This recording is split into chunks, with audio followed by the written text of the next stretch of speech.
just want to be seen, want to be one. A little body, never no one. That's why it's alright. You want in, but you just can't win, so you hang in the lights. You're so art deco, out on the floor, shining like gunmetal, golden on shore. Baby, you're so ghetto, you're looking to score. When they all say hello, you try to ignore them 'cause you want more. Why you want more? Why you want more? Why? 'Cause you want more. Young thing on the downtown scene, rolling around at night. Got things that have yet to be seen, like your rapper's delight. A little body never with no one, that's why it's alright. You want in, but you just can't win, so you stay in the lights. You're so art deco, out on the floor, shining like gunmetal, golden on shore. Baby, you're so ghetto, you're looking to score. When they all say hello, you try to ignore them 'cause you want more. Why you want more? Why you want more? Why? 'Cause you want more. A little body, never one, so you stay out late. A little body, never one, that's what your friends say. Put your life out on the line. You're crazy all the time. Put your life out on the line. You're crazy all the time. You're so art deco, out on the floor, shining like gunmetal, golden on shore. Baby, you're so ghetto, you're looking to score. They all say hello, you try to ignore them 'cause you want more. Why you want more? Why you want more? Why? 'Cause you want more.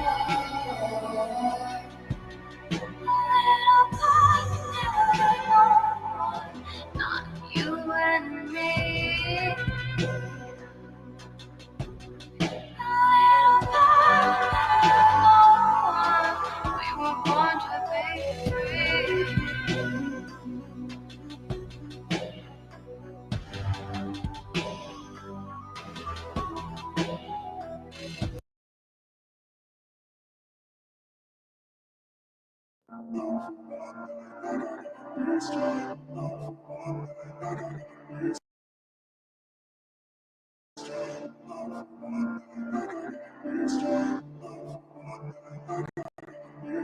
Call me, ain't call me, just call me, call me, call me, call me, ain't call me, just call me, call me. Doing like 95 on the interstate, looking for a dinner plate. I'm hungry, you call me, say you got something and it's all me. Can you hold me down for one night like I got 3 strikes? I need you to free me. It's It's a prison inside my mind. Break me, taste me, pull me up like the northern lights. Can you hold me down for one night like I got 3 strikes? Call me, ain't call me, just call me, call me, call me, call me, call me, ain't call me, just call me, call me, call me, like I got 3 strikes. Call me, ain't call me, just call me, call me, call me, call me, call me, ain't call me, just call me, call me, like I got 3 strikes. Lit up, burnt out, closer to God than we've ever been now. Sipping slow, talking loud, enough so we could sell out. Can you hold me down for one night like I got 3 strikes? I need you to free me. It's a prison inside my mind. Break me, taste me, throw me up like the northern lights. Can you hold me down for one night like I got 3 strikes? Call me, ain't call me, just call me, call me, call me, call me, call me, ain't call me, just call me, call me, call me, like I got 3 strikes. Call me, ain't call me, just call me, call me, call me, call me, call me, ain't call me, just call me, call me, like I got 3 strikes. Ain't call me, just call me, call me, call me, call me, call me, ain't call me, just call me.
Ba-da-da-da-da-da-da-da.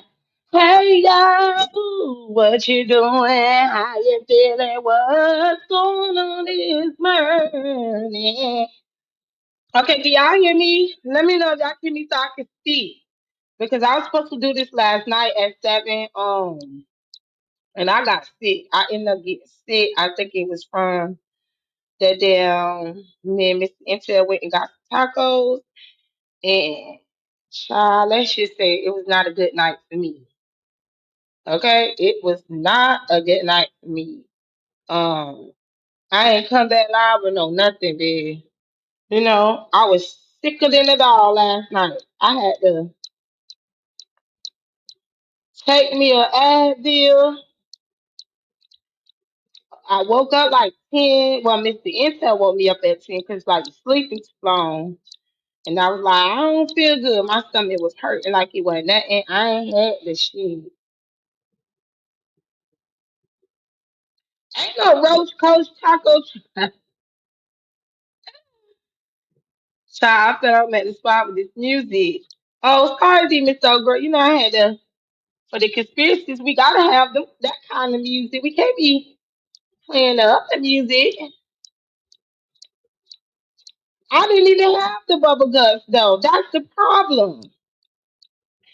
I didn't even have the bubble guts. I thought that I did, but no, it just, my stomach was just hurting. Like, I didn't have the shit or none of that. It just was hurting, which is strange. Like, it just was hurting. I was like, once I took me an Advil, well, two of them, I popped me two Advils.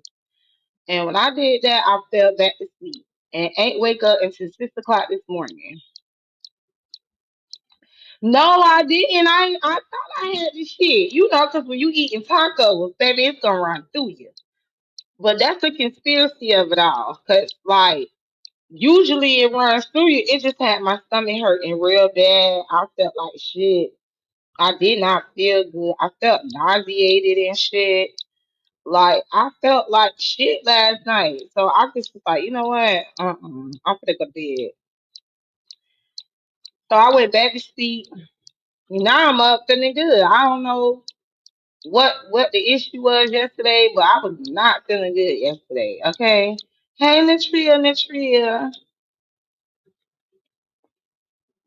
Hey, PDP. Demus O, Jessica, Peter Pan the Killer. Hey, MJAK. Hey, Itsy. Hey, Glossy. Hey, Lily. Hey, Sassy. Hey, your girl Bumba. Hey, Miss Magnificent. Hey, Miss Cheryl. Good morning, boo. You said like the wash tacos? I don't know. I got they tacos before get a pregnancy test. I don't need a pregnancy test now. I don't need a pregnancy test. I know that for a fact. I'm still on the shot. So I believe it was the food, Miss Jean. I still ain't shitted it out, so I don't know what's going on. But it definitely was the food. Cause after I ate that damn taco, I was feeling like shit. Cause y'all remember I said I was gonna come at 7 p.m. and we were gonna do I didn't give y'all the time. I just set up the live and I scheduled it for 7. But girl, I wish I would have just scheduled for the next day today because listen, that taco fucked me up. I don't know if I think I probably had food poisoning, y'all, and didn't even know it. Like I had to throw up and everything. I think that was the problem. I had to throw up. So me throwing up and shit, that was not it. I think I had got food poisoning, bitch. Can y'all believe that? Hey, Alex in Wonderland. I mean, Allie in Wonderland. Girl, change your name to Alex in Wonderland. Shit. I couldn't even smoke last night. Y'all know I was sick. Bitch, I ain't smoke a joint neither. I only smoked one joint yesterday. I'm highly pissed. Anyway, moving on from that, 'cause we ain't got time to be talking about that. But that's why I didn't come yesterday, y'all. I was a little sick. I was not feeling my best yesterday, so y'all bear with me, but I was not feeling my best. Hey Madison, drink a little prune juice, hun. Prune juice? Okay, Miss Jen, I got you. So today we are going down a rabbit hole on some different conspiracies. Let me know if you guys want to come up and if you want to join my conspiracy. Y'all, my sound bites be pissing me off.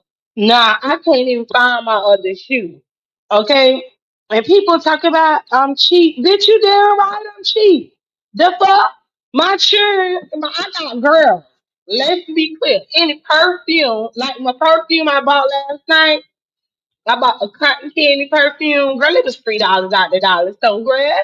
And I love that cotton candy in the vanilla smell. Girl, uh, and I had bought me some Dove. You know, the spray Dove that you spray, you don't put it on you. The deodorant that you rub on you in the morning, they got the spray one where you can just spray it under your arms. Girl, both of them gone. Both of them gone. Creep my shit. Creep me now. Keep in mind, they got their own personal perfumes, jewelry, all that good shit. Okay, because they steal all of my shit. That's why I'm just the most naturalist mama you can have on earth. Girl, I'm just the most naturalist mama you can have on earth. Do you hear me? Because listen, my sound bites takes over. Nothing is mine. Everything is theirs. Okay? I'm trying to figure out the conspiracy behind that shit. But nothing is mine. They take it all. Girl, they done creep. You should have put some in the little basket for Easter.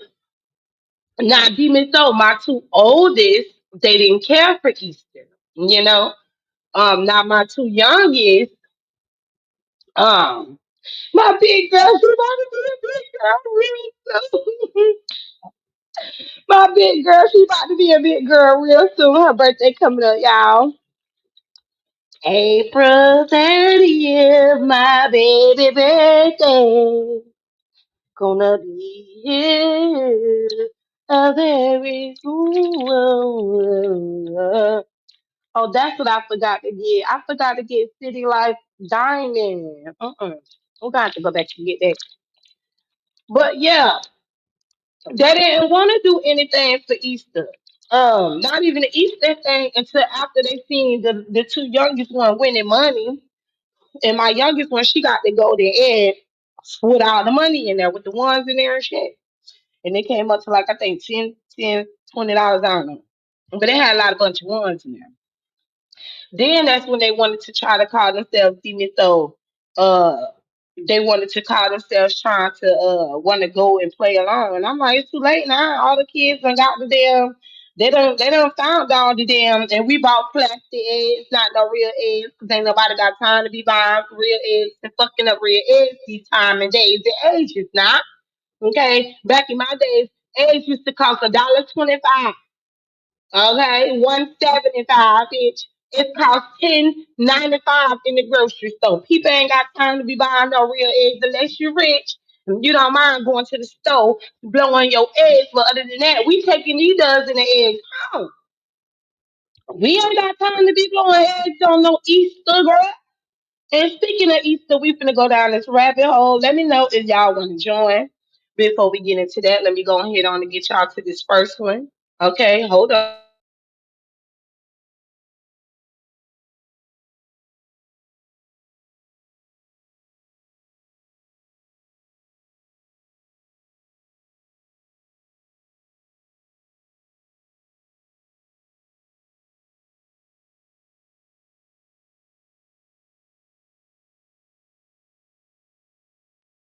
Hi, Bella. Hi, Boo.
Girl, my internet over here acting stupid already. Baby, I had to cuss it out on this good Monday.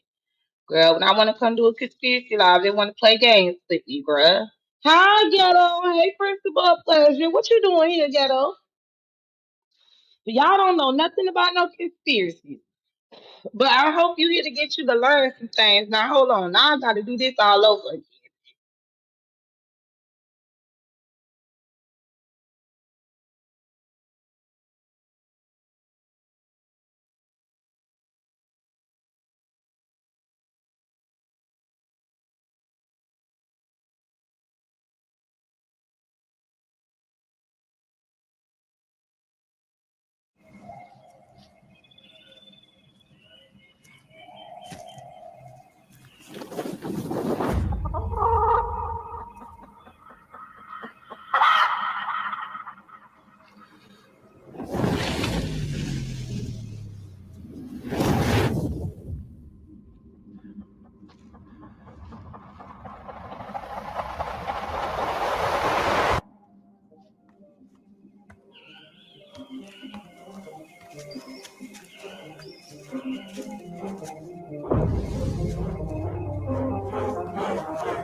So far, y'all know what's going on. So far, y'all know what's going on. Do I need to explain this part to you?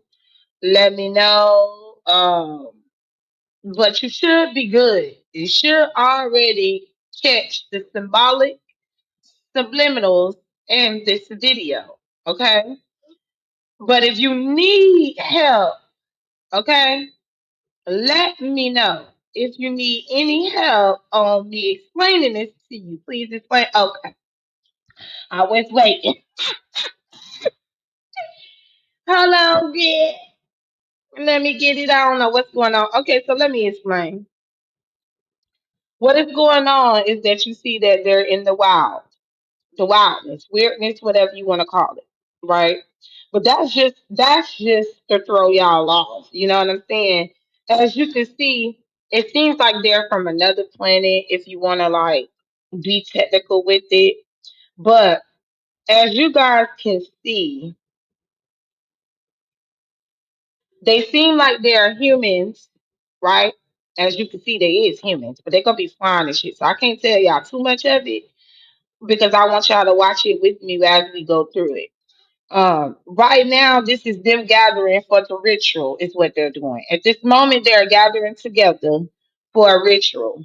So I'm gonna need y'all to pay close attention to what is gonna happen once they get the golden egg.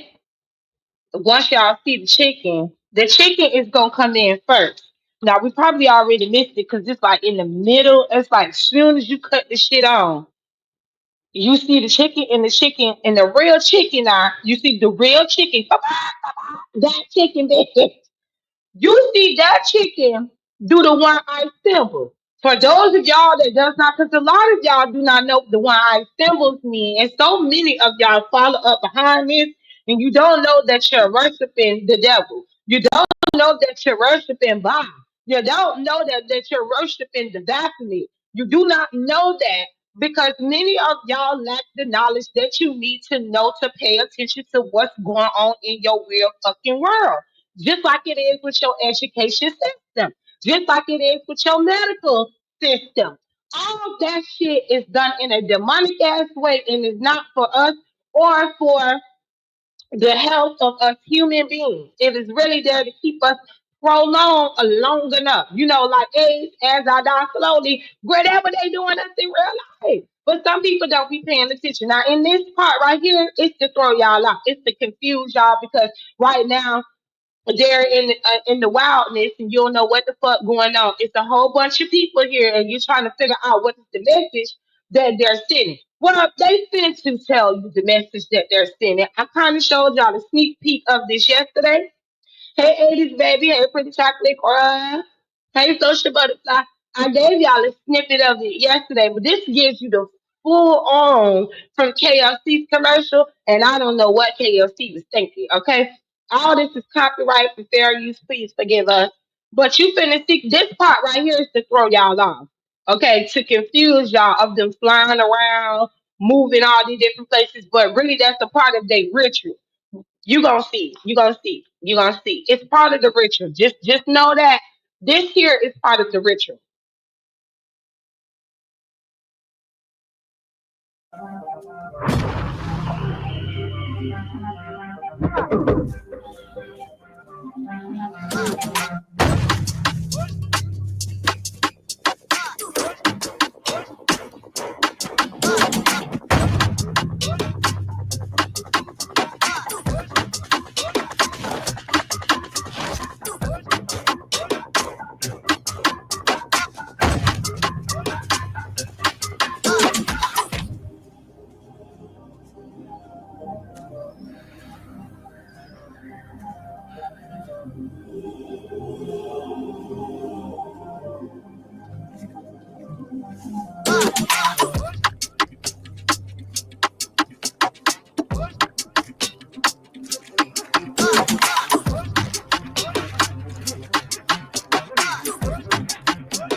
Now, anybody, we're gonna do a little homework. We're gonna do a little homework.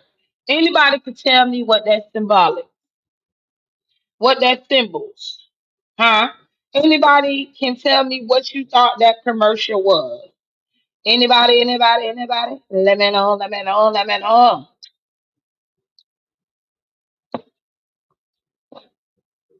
Hmm?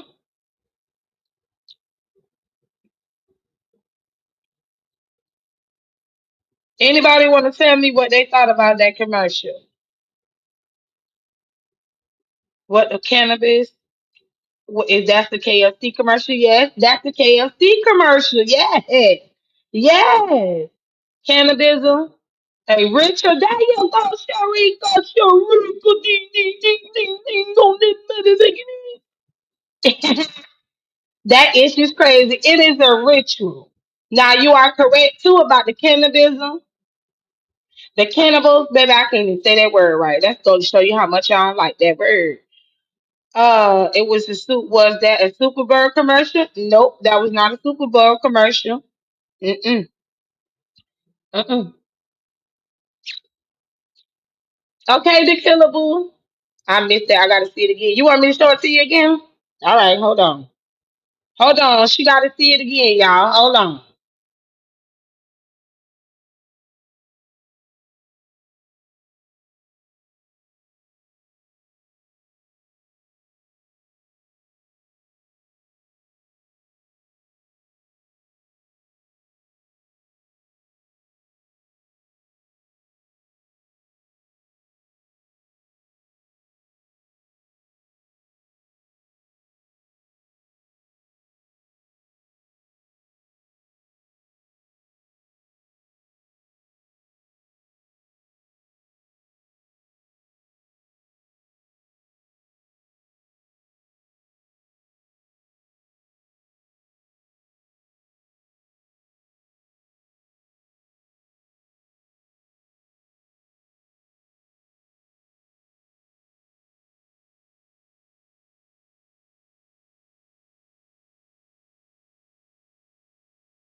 Now somebody asked, what does the egg symbol symbols? What does the egg symbolize? Girl, I can't even get the words out. With the egg, it's a golden egg. Okay. First of all, in that commercial, I'm gonna break it down to y'all. In the KFC commercial, girl, I rebuke you, Satan. Leave me alone now. In that commercial, they are mocking God. Okay, when she dipped him in the gravy, the egg also symbolized Easter. Okay, if some of y'all didn't remember Easter, y'all know Easter. We just went through Easter. Y'all know Easter is celebrated of God's rose again. Well, Yahweh's son rose again, which was Yahshua. Yahshua rose again on that day, which I believe it was the Sabbath day, which was Sunday, Saturday, and not Sunday. But hey, we're gonna go along with y'all and say it's Sunday, but really it's Saturday that Jesus rose again, okay? But we're gonna go along with what they're telling us right now, because that commercial symbolized a lot. There it goes. I got it symbolized symbolize the golden egg symbolize them sacrificing themselves to the golden egg. Because if you look on the golden egg, it has symbols on it. If you see any of the writing in the symbols on that golden egg, you will see the Baphomet. You will see the Baphomet, and that's who they're sacrificing. The person who they dipped inside the KFC's gravy. Now, I do find it crazy that the person that went inside as well with the person and dip them in the gravy and they process into a chicken. But why didn't the person that was also in the gravy with them that dipped them in the gravy did not turn into a chicken as well? Like that goes to show you the reason why that person did not turn into the chicken was because she is the one that is baptizing that person that she had that we saw. She's baptizing them into the gravy. And by her baptizing them into the gravy, it's like they were rewarded the chicken. And as you can see, it is the chicken, but the chicken is made out of human meat. They processing it and it's made out of human meat. Now I'm gonna be honest with y'all. They used to process it and make it out of human meat. I believe back in the days, that's when they was having humans eating each other. Okay, but since we have AI now, things is a little different. Let me explain to you why I say that. Hold on.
We analyze the different components that make those beautiful cuts and try to figure out which are the key components that we need to mimic in order to achieve those beautiful cuts of meat.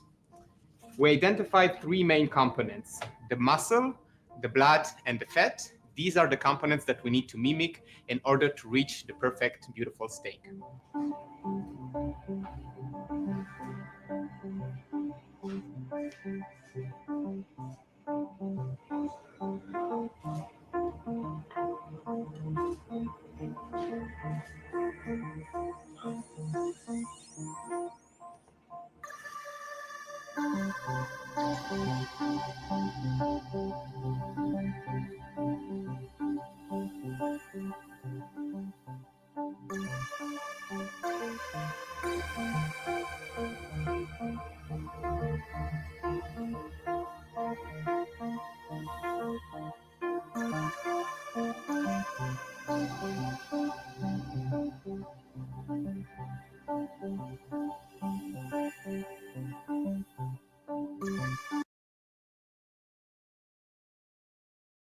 Now, if you guys been paying attention, right, there's hey Dante, how should be good? Look at y'all coming over here and popping up on me and stuff. Come on through.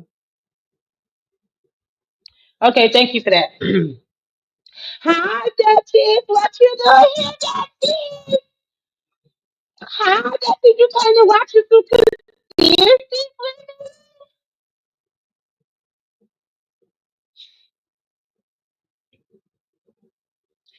So the GMO is what they was. See, cause when I go down the rabbit hole, y'all, I have to go down the rabbit hole and try to put the pieces together. You know what I'm saying? I have to put the pieces to fucking together. So, because I'm like, okay, with the GMO, that you done made me excited. That is, I gotta step the game up now. But with the GMOs, I was like, of course with the GMOs, they're gonna do this, they're gonna do that, da, da, da, da, but something telling me it's more to the GMO. Something is telling me it's more to what they're telling us. Like, because remember, stuff that we find out, they already done developed the new next thing for us.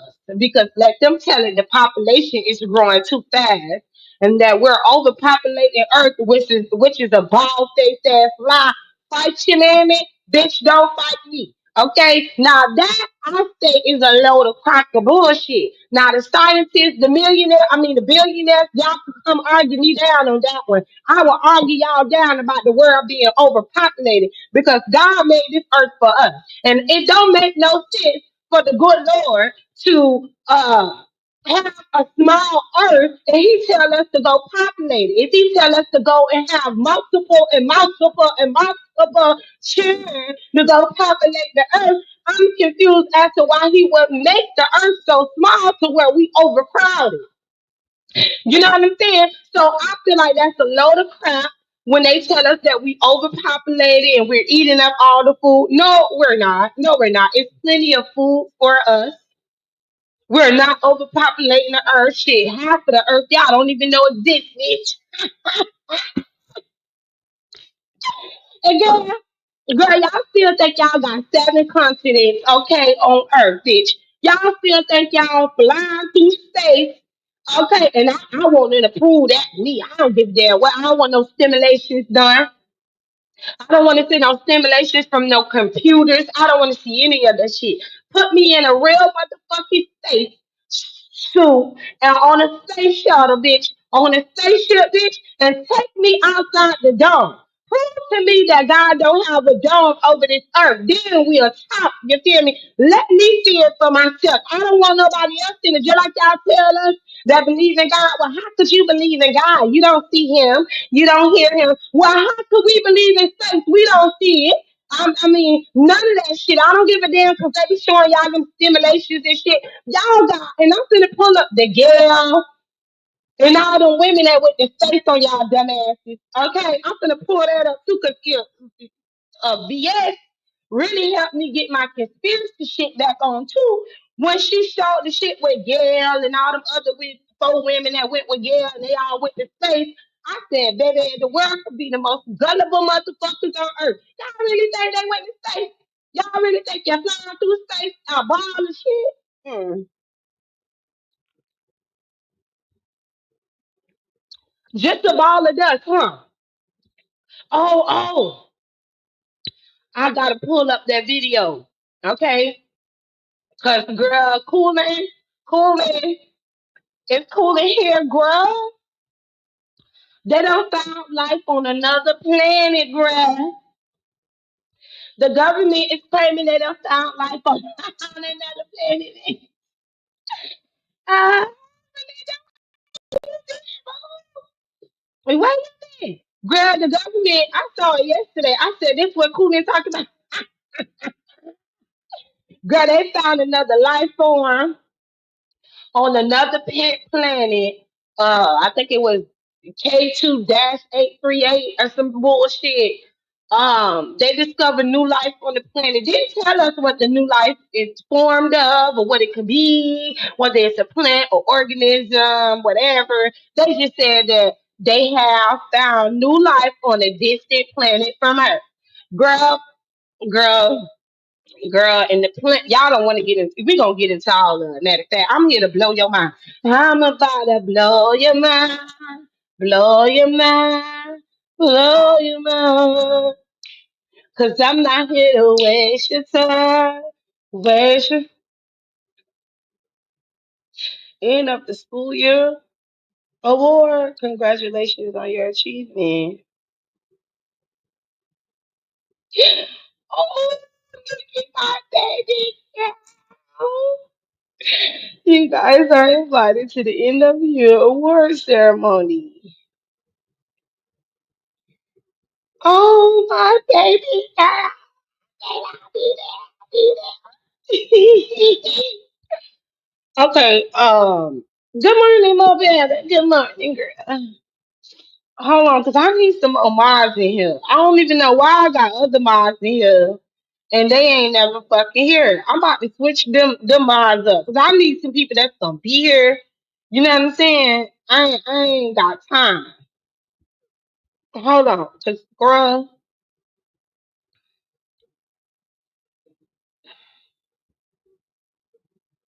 how jealous, girl? You the reason why I'm doing this live, girl.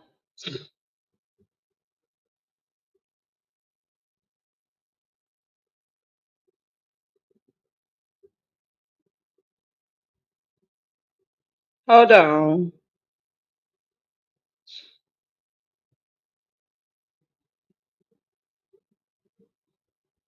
Okay. Now I just added four new mods. Drop down, y'all. Drop down. Drop down and get your eagle on, girl. Drop down and get your eagle on, girl. Hell no, we ain't gonna leave it alone, girl. Drop down and get your. She got that slick dripping all over her body. Okay, all my new mods, y'all be on here. Cause y'all be over here for my conspiracy live, so I need y'all over here. Y'all be over here a lot, so you know. Musk is the alien. Can't nobody tell me neither, Bella. Me neither. Can't nobody tell me otherwise neither.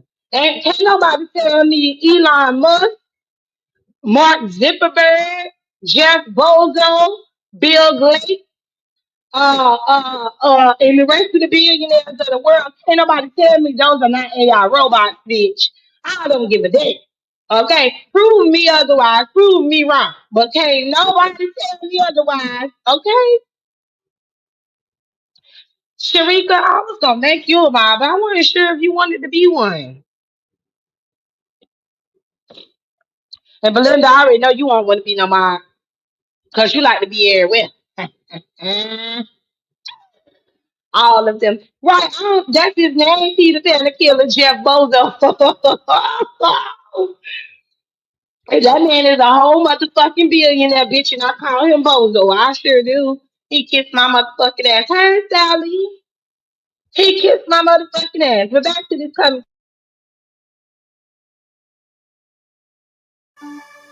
Our technology can create whole muscle cuts just as a cow can produce that in a much more efficient way with a lower cost. And of course, it's much better for the environment. This is the biggest problem we face today as humanity. And this is the best way to fight climate change, to deliver healthier solution and food to the entire population of the planet.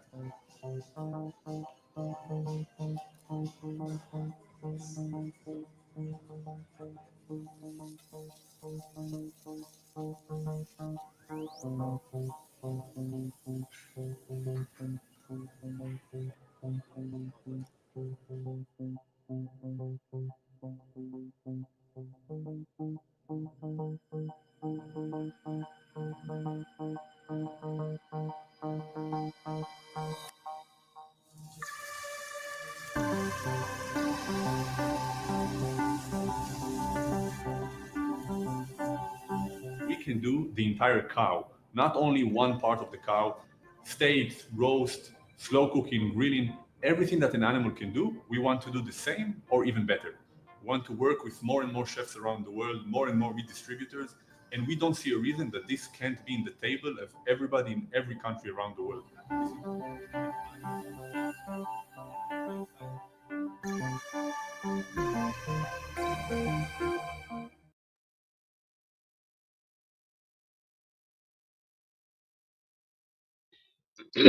So as y'all can see, you are not eating humans like they want you to believe.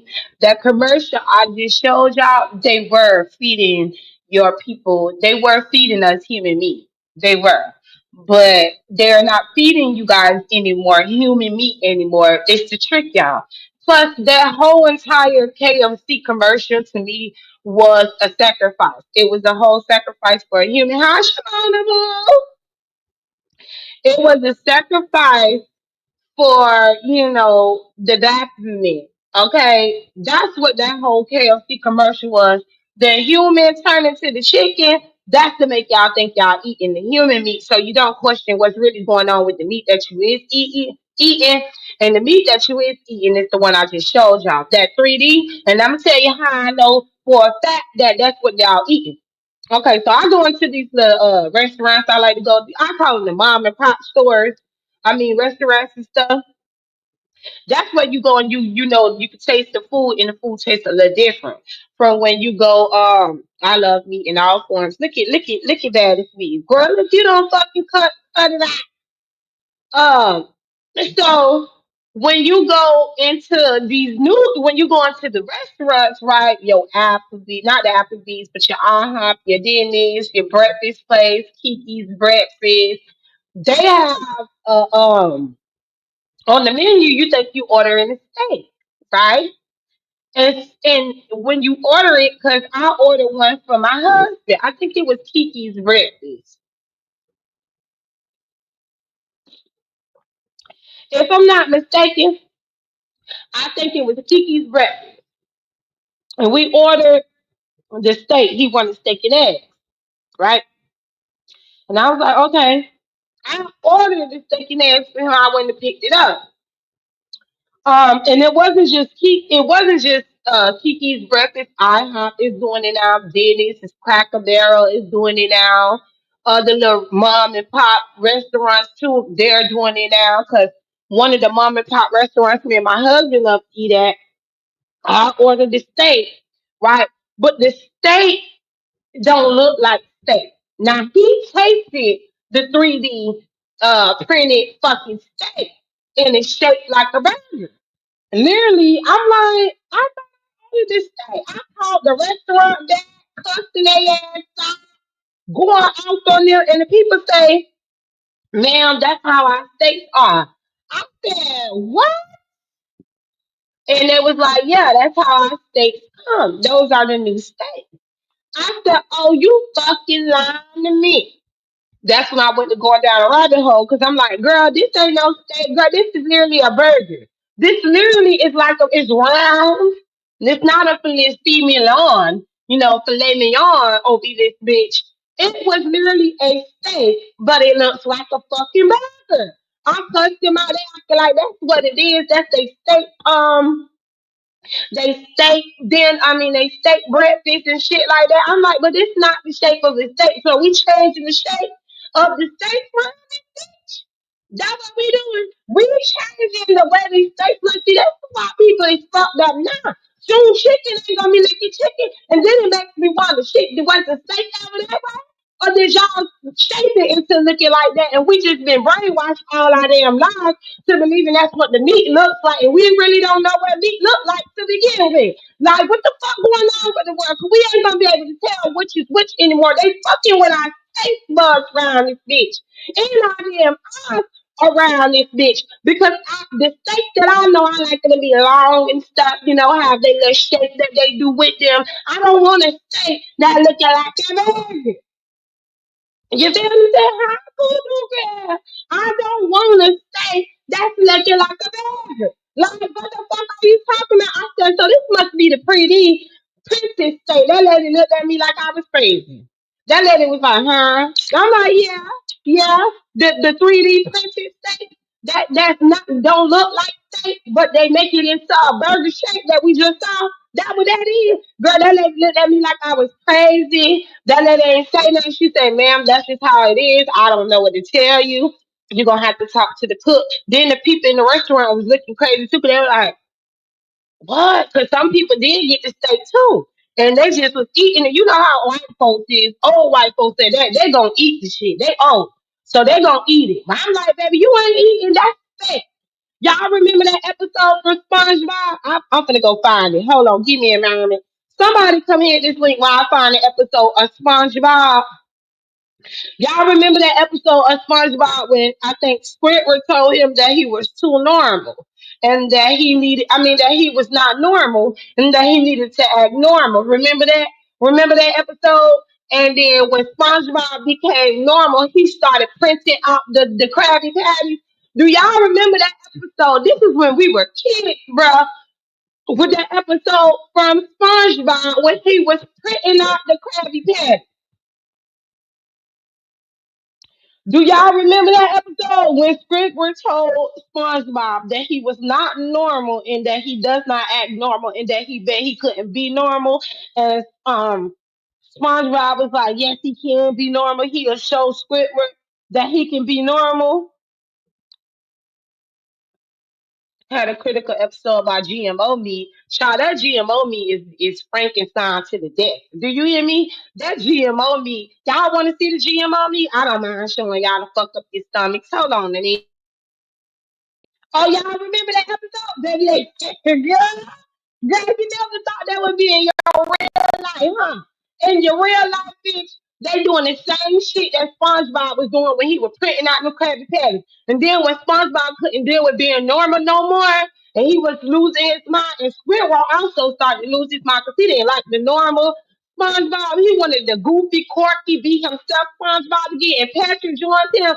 Baby, and what's crazy was none of the fishes in there realized that the Krabby Patty that was eating was a 3D printer Krabby Patty where it just had a bunch of gooey gray shit in there until SpongeBob lost his mind and SpongeBob told them that they were eating 3D printed fucking Krabby Patties.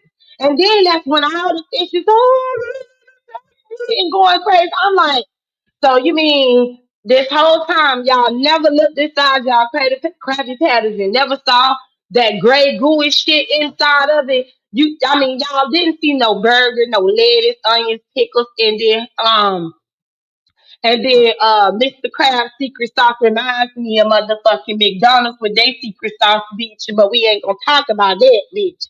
Cause Mr. Crab's secret sauce don't ain't no different from McDonald's secret sauce if we gonna be honest, bitch. And that secret sauce is real good, bitch, like crack. So something ain't right around here in these days and ages and shit. But yeah, it was crazy as hell to me. I'm like, that's crazy that now we're actually getting 3D printed foods now. They doing it with the chicken. They doing it with the steak. The steaks and the burgers were the first ones they did. Okay, pork, any kind of pork you want, ribs, bitch, ham, bitch, bacon, bitch, bitch. We ain't eating the real shit no more. We eating all this fake ass shit around here, bitch. Just pray over your. That's why because people's like, you supposed to pray over your food. You supposed to pray over your food all the time. But it's a deeper meaning behind praying over your food. Why? And I keep telling all y'all vegans, baby, please go down that rabbit hole this heat. Please go down the rabbit hole on your vegan food. It is not the same vegan food that they was eating back in the day. It is not the same at all. A few thousand years ago, bitch. It is not the same. None of the shit that we are eating is good for us. None of that shit that we are eating is healthy for us. I'm just being honest with you. They've been tampered with our food a long time ago. I mean, come on. If you got a chemical company that's got control over your fucking farming company, something ain't right. Something out right. Why do you have a chemical company interested in y'all vegetables and fruits and stuff? Interested in y'all cows and shit, y'all chickens and shit, y'all goats and shit. Like, can you tell me that? What does a chemical company need to do with your animal on the farm? What do they need to do with your vegetables and shit, your fruits and shit? What the fuck is they getting involved into y'all food supply? So y'all motherfuckers over here crying about that other bullshit. Y'all ain't crying about what's going on with your food supply. And why is your bottle of water filled with arsenic? Bitch, why is your bottles of water filled with arsenic? Go home, buy a bottle of water and test it out. Y'all gotta buy a tester though. Buy one of them tester kits. It's cheap as hell. You can get one off the Amazon. Ho. Buy one of them testers. Ooh, thank you for the cash out, boo. Buy one of them the tester things, the test the water, or take it to one of them the facilities that y'all could know and have them test your water. I bet you it got high level of arsenic in it. Now y'all know if we was to put arsenic in our loved one's shit or our motherfucking spouse's shit, bitch, we'll be going to jail for attempted murder or fucking murder. So how come corporations get to put this type of shit in our bottles of water and we drinking it and y'all wonder why bitch we right here feeling like, oh, happy day. I'm dizzy. I'm dizzy today. Oh, happy day. You drinking, you some bottle of water, but the bitch don't taste right. You know what I'm saying? But hold on. Let's get to the GMO, girl, because you know I love freaking y'all out.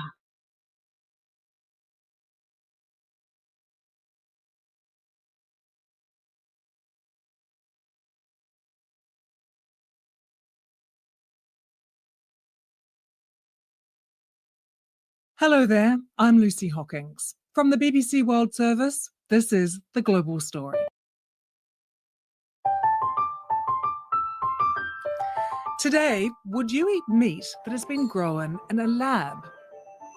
What if it could help protect the planet? The UN estimates that emissions from livestock make up more than 14% of all man-made greenhouse gases, including methane. Lab-grown or cultivated meat is often touted as the solution to climate-friendly meat production that tastes exactly like the real thing. But it's only been approved for human consumption in the US and Singapore. Italy and the states of Alabama and Florida have all decided to ban lab-grown meat this year, despite not yet being available to buy. So why are some places trying to ban lab-grown meat before it's even hit the shelves?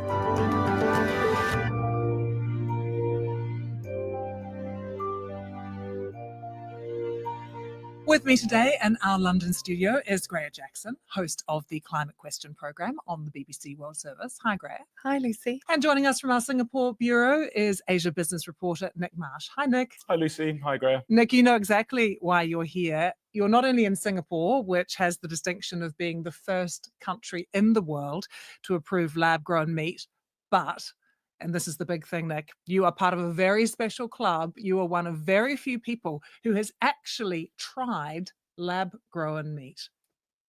Yeah, I have that dubious honour, Lucy. Obviously, I'm based here in Singapore. I'm a reporter here. And one of the things that people seem to be really, really interested in is the fact that Singapore is one of the only places in the world, the first place in the world, actually, where you could eat lab-grown meat. And back in 2021, there was this restaurant that was selling these sort of chicken nugget type things by a company called Good Meat. So I got asked to go down, try it, report back. And then last year, a butcher's started selling it as well. There was a bit of a sort of a renewed PR push from the company, I think, to try and get consumers interested. So, you know, I did the same thing, did the honourable thing, sacrificed myself for journalism, had a bit of lunch, took one for the team, exactly. What about you, Greer? Would you try it? As a journalist, I feel like medium or a growth media, that's essentially a broth with lots of nutrients in that means the cells can grow. You keep it at body temperature, and it does indeed grow from something the size of a pea to a beef burger, or in Nick's case, chicken nugget sized. The key thing is, and how they do that is they take a small biopsy, perhaps the size of a pea or a peppercorn. They take it back to the lab. They put it in something called a growth medium or a growth media. That's essentially a broth with lots of nutrients in that means the cells can grow. You keep it at body temperature, and it does indeed grow from something the size of a pea to a beef burger, or in Nick's case, chicken nugget sized. The key thing is the texture and the taste. And Nick, You've already made it quite clear what a dedicated journalist you are, going out there and trying it for yourself. And of course, you recorded yourself doing it. Here you go. Naturally, I had to try some too, of course. All right, so moment of truth. Smells like fried chicken. Yeah, tastes like fried chicken. Bit processed maybe, but no, you would never know where this came from. Tell us the truth, Nick. Did you like it? Did you enjoy it? First, I just want to say sorry because there's nothing worse than listening to someone eat or watching someone eat if you're watching the podcast. No, I did like it, Lucy. I did, actually. I didn't know what to expect. But the main thing I would say is that I would have had no idea where it came from. You know, it tasted just like a chicken nugget. So the texture was the same. The taste was the same. It tasted like a bit of processed meat. But it wasn't a plant-based sort of alternative that you've probably tried where there's always something a little bit off. It was legit. I've got to say it was legit. I mean, one of the very best things about Singapore is the food. It's absolutely wonderful. You can get cheap, great food out all the time. What about the other people in the restaurant? What did they think? Thing like that, and you started telling people about meat grown in a lab, I don't think you'd have got the same kind of reaction. People like their fresh produce here, so it'd take a lot of convincing to actually get people into that idea. Why have they chosen to be one of the very first countries in the world where you can process and eat lab-grown meat? Well, the Singapore government, they're always, open to experimentation, to innovation. Frankly, they have the money to do that kind of thing. I mean, it's a small country, but they're always looking for what's going to kind of give them the edge technology-wise. But also Singapore's a country, a government at least, that's obsessed with food security. This is a tiny little dot on the tip of Malaysia. 90% of everything that people eat and drink here is imported. And when COVID came around, that was a bit of a wake-up call. So the Singapore government started to look for alternatives. They give a lot of grants, tax incentives to companies that grow their own food here, things like vegetables. So, lab-grown meat is just a step in that direction of increasing self-sufficiency one day. What about in the rest of the world, though, Nick? As you've mentioned, Singapore just a dot. Is it taking off elsewhere? The United States last year became the second country to authorize it. In terms of how widespread it is, in terms of how available it is to consumers, we're talking tiny, tiny numbers. I think there was a couple of restaurants in the States, in Washington, in San Francisco, that were offering this type of lab-grown meat. It's not something you're going to find in the shelves. Nick was talking there about food security, but a lot of people in the world who are concerned about the environment are also concerned about the impact that eating meat is having, because animal agriculture is and he did have quite a lot of them. But the key one for me was around carbon dioxide, this key planet warming gas that we all worry about. And the reason why that seems to be such an issue with cultivated meat is because it's very energy intensive to produce as it stands, as is the growth media, this broth that it grows in, right? Now, you may think, well, is that so much of a problem? Governments have got plans to pivot away from fossil fuels and move towards renewables. But actually, if you have very energy intensive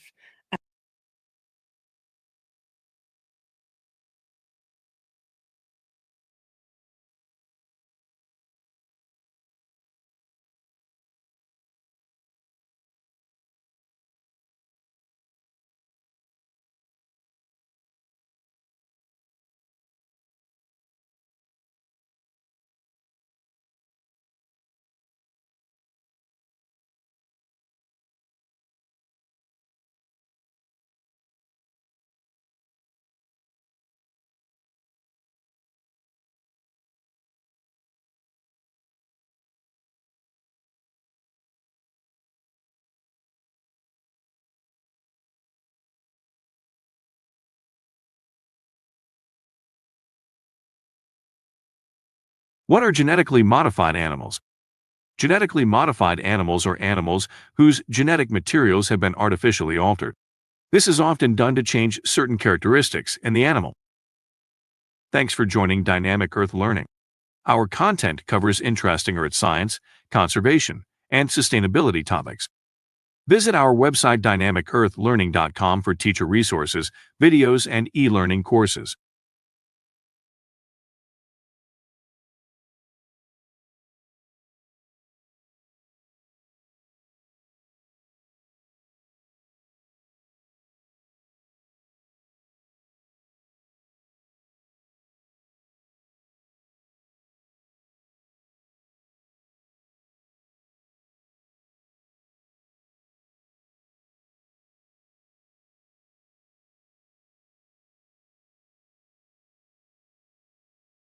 They took the one off. Um, I wanted to show y'all the one with the cow, that GMO ass fucking cow, bitch. I wanted to show y'all that one, but for some reason it's not letting me show y'all that one for some reason.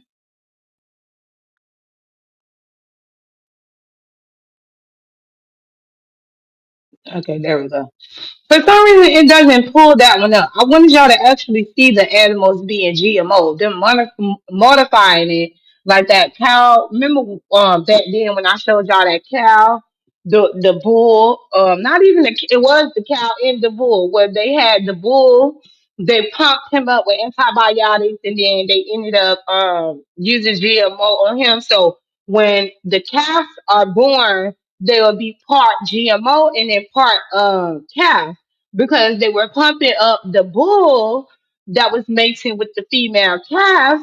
They were pumping him over all types of antibiotics, chemicals, fungus, and all type of bullshit along with the GMO shit too. So, because they can also put it inside of one animal to have it where the DNA can be altered, and that way when they produce the babies are not actually full calves.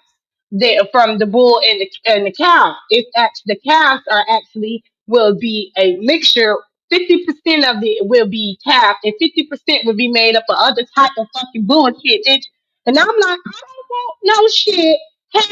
I want the full thing like it's supposed to be.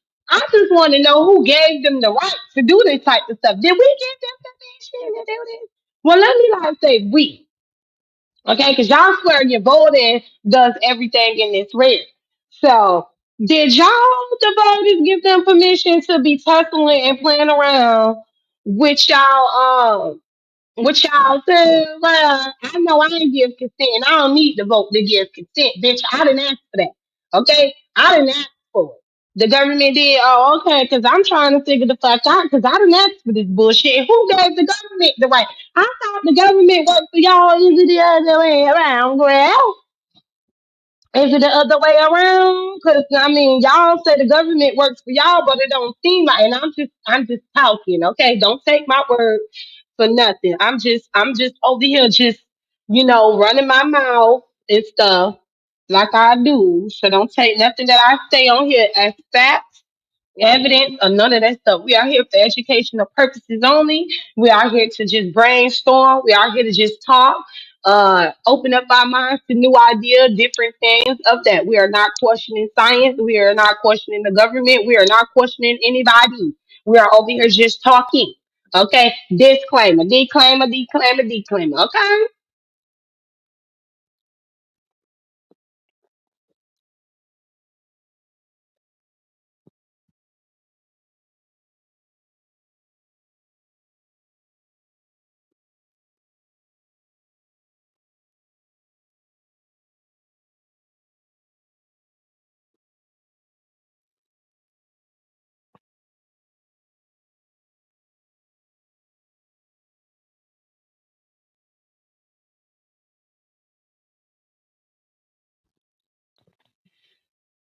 This I heard FDA was changing rules due to this new president and the tax. This is why the FDA, the CDC, and the rest are going down.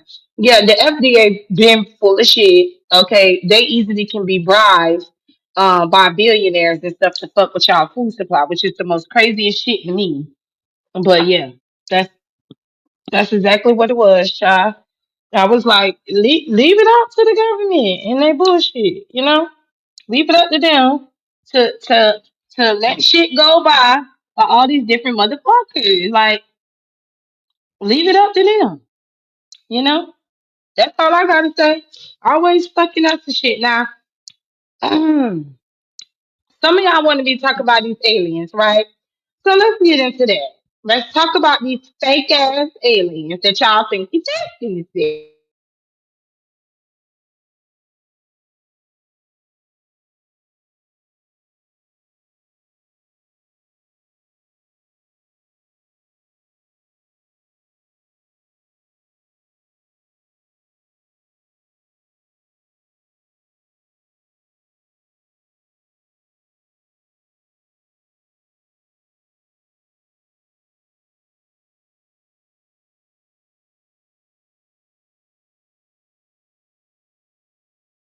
for more on this, let's go ahead and bring in Niku Madhusudan, who you just heard from in that story, who thinks this is the strongest evidence yet of possible life outside our solar system. He's a professor of astrophysics and exoplanetary science at the Institute of Astronomy at the University of Cambridge. Thank you so much for joining us, sir. So thank you for having me here. Well, we're very excited about this because you call this a revolutionary moment. What's next in your research here? Yeah, I mean, primarily because this is the first time we have demonstrated capability to detect these kinds of molecules. Obviously, we are seeing tentative signs right now, but the next steps are put more observations on this planet to see if the signal we are finding is real. And if it's real, it's a big development, because these molecules, as you have heard, are only produced by life here on Earth. And even if they're not produced by life elsewhere, it shows that we can detect such candidate biosignature molecules on other planets. So that search has come that much closer. It's just absolutely fascinating. When many people think of life on another planet, and look, we've seen those images from movies. We just showed some from E.T., for example. Explain to us what exactly this life could look like. What would differ from what we think we know? Yeah, so we can only go based on what we know here on Earth. So these molecules are produced primarily by microorganisms in the Earth's oceans, like phytoplankton. So that is our baseline assumption, that if it's an ocean world out there producing molecules like this, then the kind of life we are talking about is simple microbial life, like existed in the very early Earth oceans and still exists.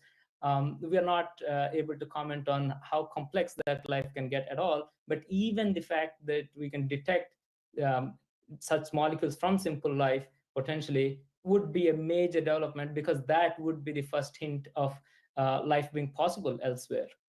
Absolutely. And as we said, this is about 120 light years away. So is it even possible for humans to get the chance to potentially meet other life in space if it's that far away? Yeah, so no, we are not talking about going there anytime soon at all. We are just saying that we have the huge technological capability that, thanks to NASA and other space agencies, have this JWST, which is just a great machine for us to probe these atmospheres from that far and establish some of these conditions. Well, I think all of us will be following your work very, very closely on this planet and perhaps even beyond. Niku Madhusudan, thank you so much for joining us. Thank you for having me. Thank you.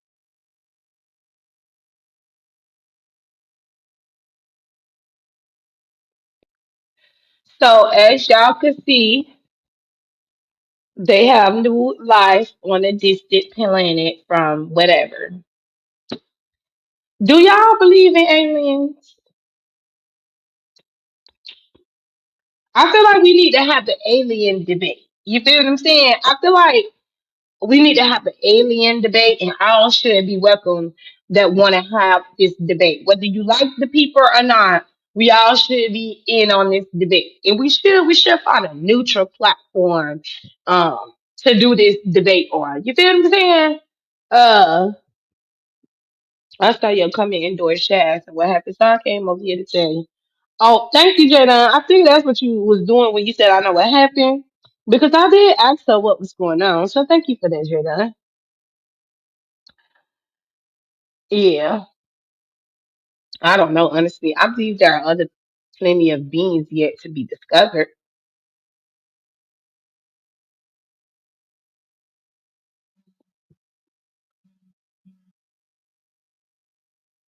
Thank you, boo. Oh, y'all trying to get me to that goal, huh? So I can come back. Y'all trying to get me to that goal. I only got a few more to go. Few more to go, and I'll be at 100. I'll be at 100, and I'll be back for another video.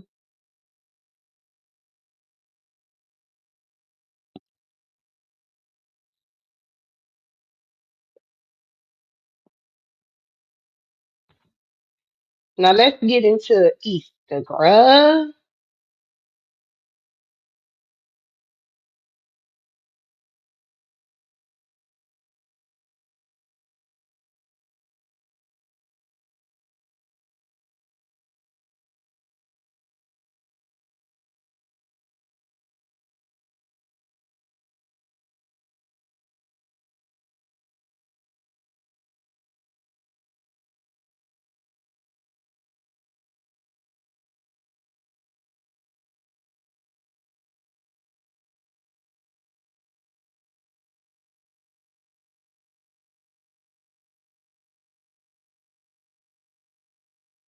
Easter is a time of celebration. Flowers, sunrise services, maybe chocolate eggs and bunnies. But have you ever paused to ask why we do these things? From a biblical perspective, Easter is meant to celebrate the resurrection of Jesus Christ, his triumph over sin and death. Yet to grasp that miracle fully, we must travel back thousands of years to the first Passover in Egypt, where the promise began. The original Passover, God's divine rescue. Picture the scene in Egypt. A dozen plagues have devastated the land, and Pharaoh's hard heart will not let God's people go. On the final night, Exodus 12 records God's solemn instructions. Every Israelite household was to slaughter a spotless lamb and paint its blood on the doorposts. In Exodus 12:13, the Lord said, "When I see the blood, I will pass over you." That crimson sign became a life-saving token. Death passed over the Israelites as the angel of destruction struck down Egypt's firstborn. This Passover was no accident of history. It was God's divine design to rescue his people by the blood of a lamb, setting them free from slavery. That blood on the doorposts speaks across the ages. The Passover pointed backward to the deliverance of the children of Israel and was also typical, pointing forward to Christ, the Lamb of God, slain for the redemption of fallen humanity. In other words, the God of Abraham was showing his people, "This is how you are saved, by trusting my lamb's blood." For those believers, the lamb's blood meant safety and deliverance by fire. We can almost hear their prayers in the night. "Spare us, Lord, spare us." But the story did not end in Egypt. The Passover ritual was to be an ongoing reminder. Thou shalt observe this thing as an ordinance forever.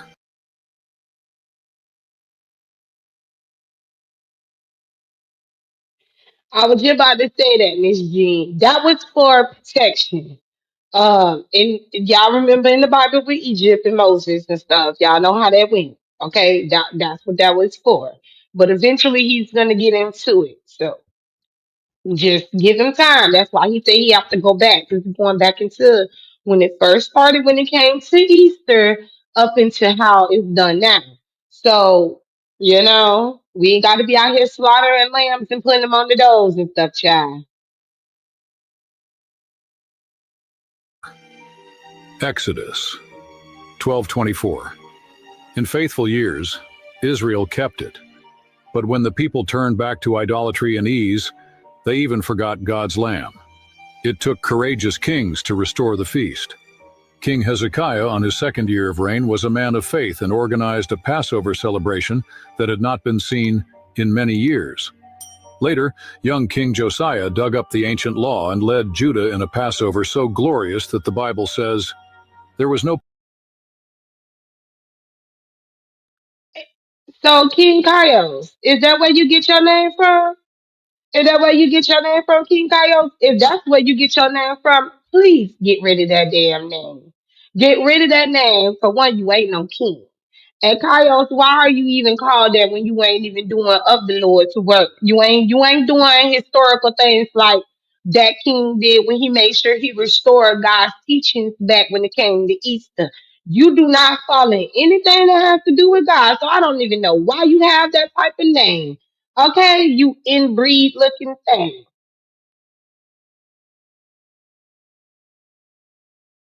No Passover like it kept in Israel from the days of Samuel the prophet. Josiah's feast united families across the land in worship of the one true God. Yet even the greatest kings could only make people remember the letter of the feast. They could not fully change the heart. Generations later, no temple stood and the sacrificial system was gone. Jesus, our Passover lamb. Fast forward to the first century. By God's providence, one night in Jerusalem changed everything. Jesus, knowing his time had come, kept that very feast with his disciples. The Gospels record him saying, "With desire I have desired to eat this Passover with you before I suffer." Luke 22:15. At that table, the Messiah pointed beyond the rituals to himself. He took bread and wine and said, "This is my body, my blood of the New Testament. For this do in remembrance of me." In effect, Jesus was saying, I am the true Passover lamb. You no longer need lambs on the altar. My flesh and my blood are the once for all sacrifice. The Apostle Paul later spelled it out. Christ our Passover is sacrificed for us, 1 Corinthians 5:7. In one sentence, Paul makes the connection clear. Not Easter, but Passover is the Bible's word, for Christ has become our Passover lamb. His innocent life was offered up so that we could escape the plague of sin and death. On the cross, the Lamb of God was slain, and the doorway to heaven was opened by his blood. Think of the symbolism. Just as the lamb's blood in Egypt saved the Israelites, so Jesus' blood saves everyone who trusts in him. The Apostle John heard John the Baptist point to Jesus and cry, "Behold the Lamb of God, which taketh away the sin of the world." John 1:29. All those ancient symbols found their reality in him. The blood sprinkled upon the doorposts prefigured the atoning blood of Christ, and also the continual dependence of sinners upon the merits of that blood for safety and for final redemption.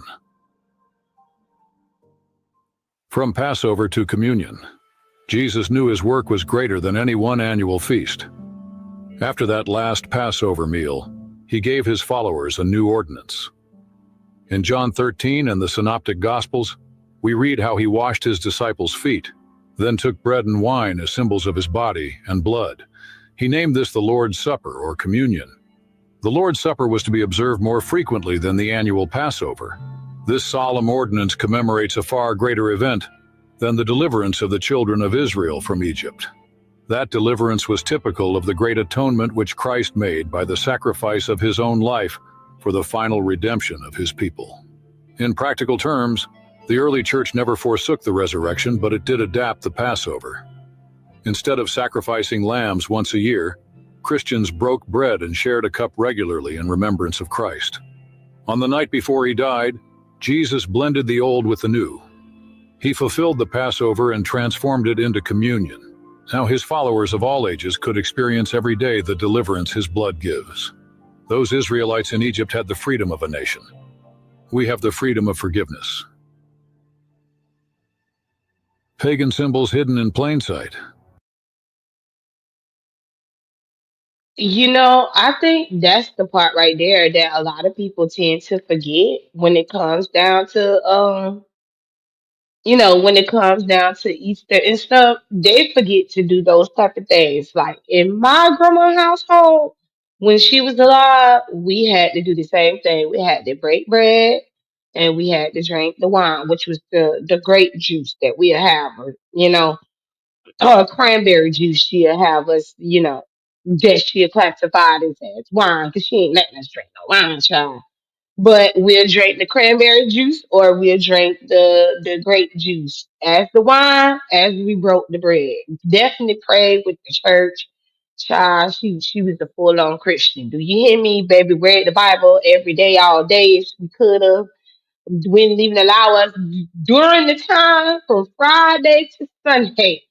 All our time had to be dedicated into Jesus in the good Lord because it's for her doing Friday through Sunday. Those were the holy days of what we celebrated. You know, she didn't take us Easter hunting and none of that stuff. Now my mama did that part. She did that part where she took us Easter hunting. But my grandma did it where we broke bread, we drank the wine. We also on Saturday went because we went to church on Saturday and Sunday. On Saturday is when we actually drunk the wine. Well, not the actual wine, y'all know the juice.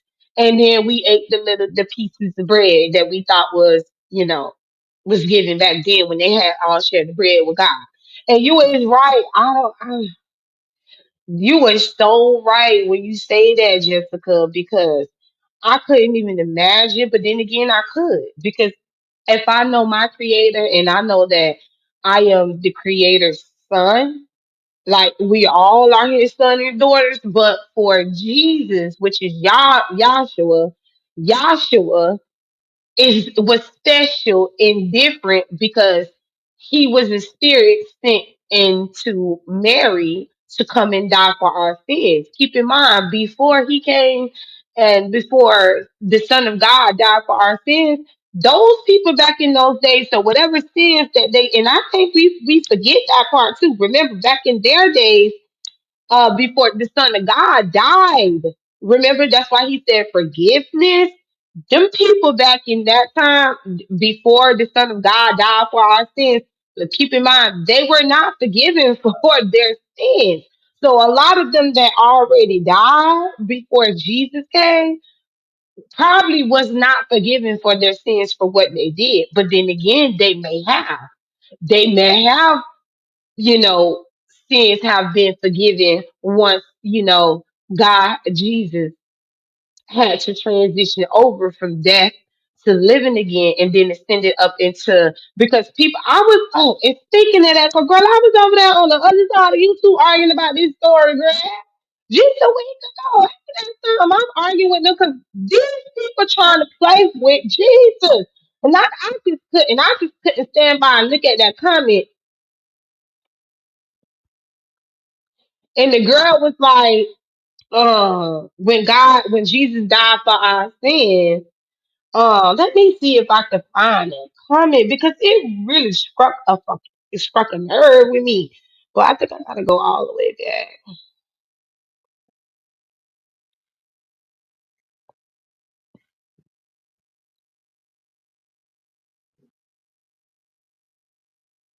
Uh, where they?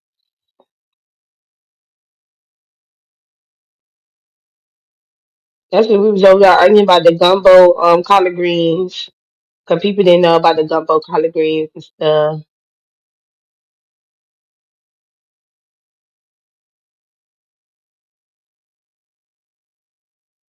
What is this one? Okay. We was talking about Jesus because they was like when Jesus rose, he stayed on earth and they act like Jesus was having sex and Jesus was committing sins and stuff. And I'm like, y'all okay? Is y'all they talking about Jesus was never married? I'm like, of course he wasn't never married. Like, what are we talking about?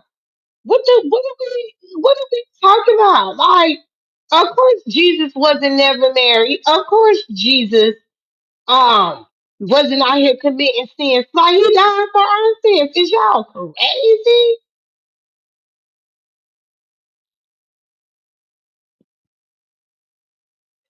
I can't find the cubby.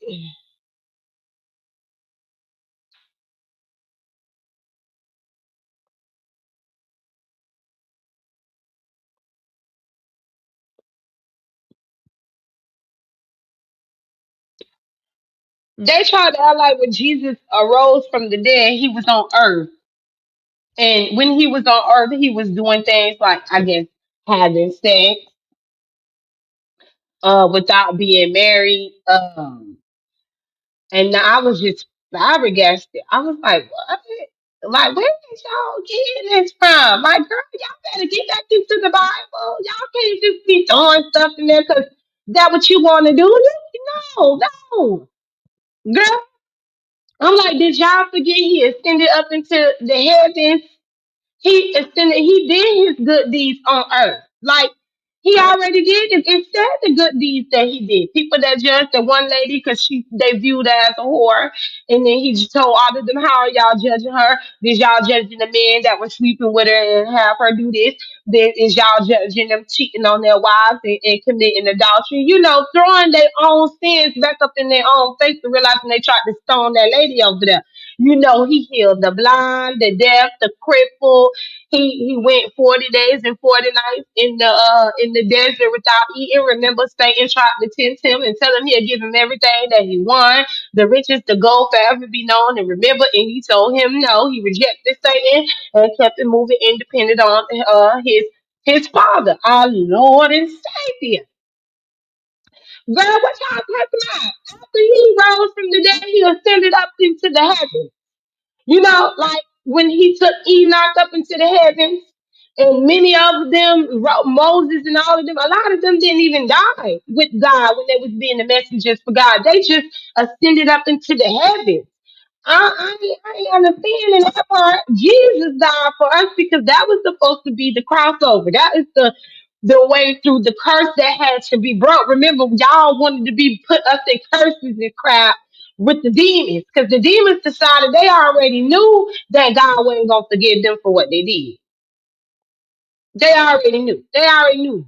You know what I'm saying? So it's just crazy that the people, them girls, is over there trying to make it seem like Jesus was out here doing the most and committing sins. And I'm like, no, he was not doing what we do. Stop it. Jesus was different. Y'all are not. Let's cut it out. He knew what he was here for. He knew what he came to die for. He didn't come commit sins. He came to work miracles and do miracles in the light of God. Like, no, we're not going to be putting out these false things on the Creator's Son. We ain't doing that today. That's all happening. Hey, he said about that. Girl, I had to gather them up in them comments. Girl, they couldn't say nothing too. They ain't had no rebuttal. Girl, they was like, okay, you know what? Yeah, you right. You know I'm right. Girl, don't be putting that up on the Lord, son. No. Mm. So if Easter's core is the crucified and risen Christ, how did rabbits and colored eggs creep in? Sadly, even as the truth spread, the church often mixed it with local customs. The result was a religious steal of popular traditions. For instance, did you know the very word Easter is not in the Bible at all? It's derived from Eostri, or Ishtar, a pagan goddess of spring and fertility. What means the term Easter itself?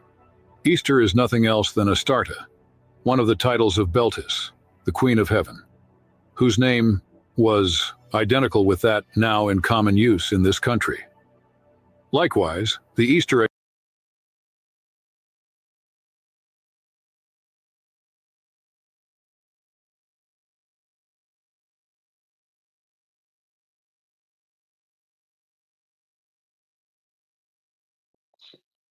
You said I wondered did Jesus just want to live a normal life, but his purpose was far greater than just that. I mean, he did live a normal life, Jessica. Um, but he was a grown man when he decided to. He was 33. That's why a lot of us we hit 33. Something within us it seemed to come forth. Um, from what we know, he died at 33. That's the age, because back in those days, 33 was like 88. Well, no, I can't say that because in the biblical days, you had Adam and Eve living thousands and lived up to 1,000 years on earth. Okay, so I can't say that. I can't say that. But I'll say he definitely lived a full life. But I also think that living a full life is not better than coming up for something greater. I mean, I prefer to go up into the heavens. Listen, I'm sorry, but I prefer. I wouldn't want to live on Earth though, Jessica. And like, I didn't want to, because look what he went through though. He went through that because of, and the reason why he went through that is because of the ignorance and the lack of knowledge of the people. Jesus' life got taken away from him because of an ignorant, egotistic, narcissist, self-centered king. And the people was struggling and you know what's crazy about being poor and struggling too? It's like throughout history, even in the biblical times, it always showed the richest to the poorest. If you didn't pay attention to it, it always show y'all how life goes from the richest to the poorest. And you always see throughout history how the richest always seem to be evil and have these evil plans for the humans. Like none of y'all don't see none of this. Y'all don't think of the kings back in the biblical days were horrible, especially when they were feeding them babies to gators and stuff. That's where the white folks got that idea from. Okay, that's why they love bringing up the biblical times and stuff, but that's where they got that feeding gators are down here in Florida from. Baby, y'all race gonna suffer. Do you hear me?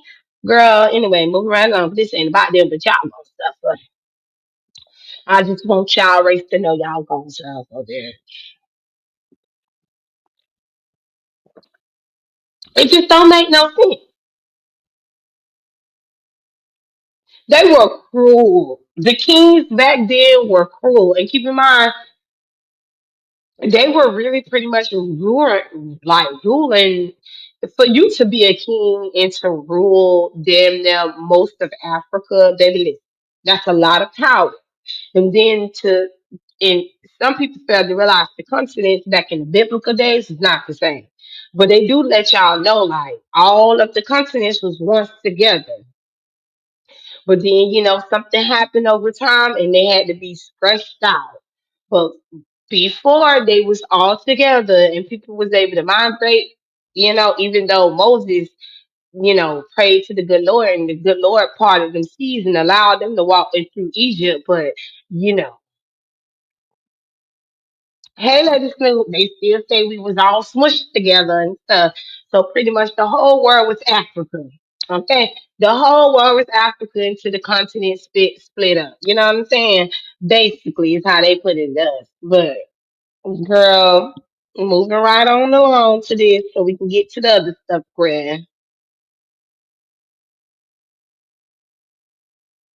Easter egg and bunny have zero biblical foundation.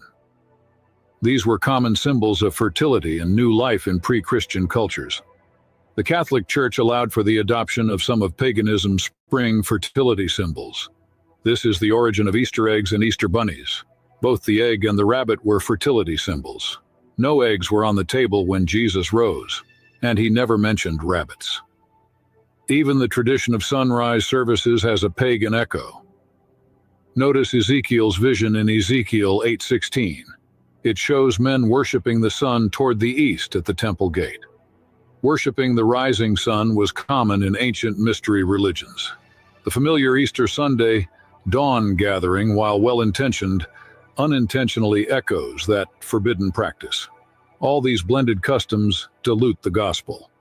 They steal attention from Christ to bow to something else. Mark 7:9 rings a warning here. Ye reject the commandment of God that ye may keep your own tradition.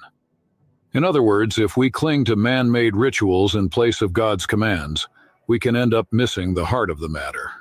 Bunnies' eggs, sunrise ceremonies. None of these spoke of a savior on the cross. Yet they've crept into many Easter celebrations. No wonder even devout believers can be confused about what or whom we are truly honoring. Tradition versus truth. Choosing God's calendar. In the early centuries, the Christian church kept Christ's death at the same time as Jewish Passover, the 14th of Nisan, to honor the historic link. But by AD 325, a council in Nicaea decreed Easter be celebrated on the Sunday after the first full moon following the vernal equinox.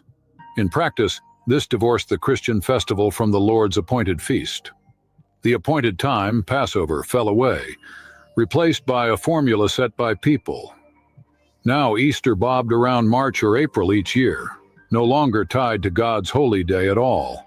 This shift is more than calendar math. It's symbolic, shifting from God's timetable to human tradition. The over in Egypt, where the promise began. The original Passover, God's divine rescue. Picture the scene in Egypt. A dozen plagues have devastated the land, and Pharaoh beyond the rituals to himself.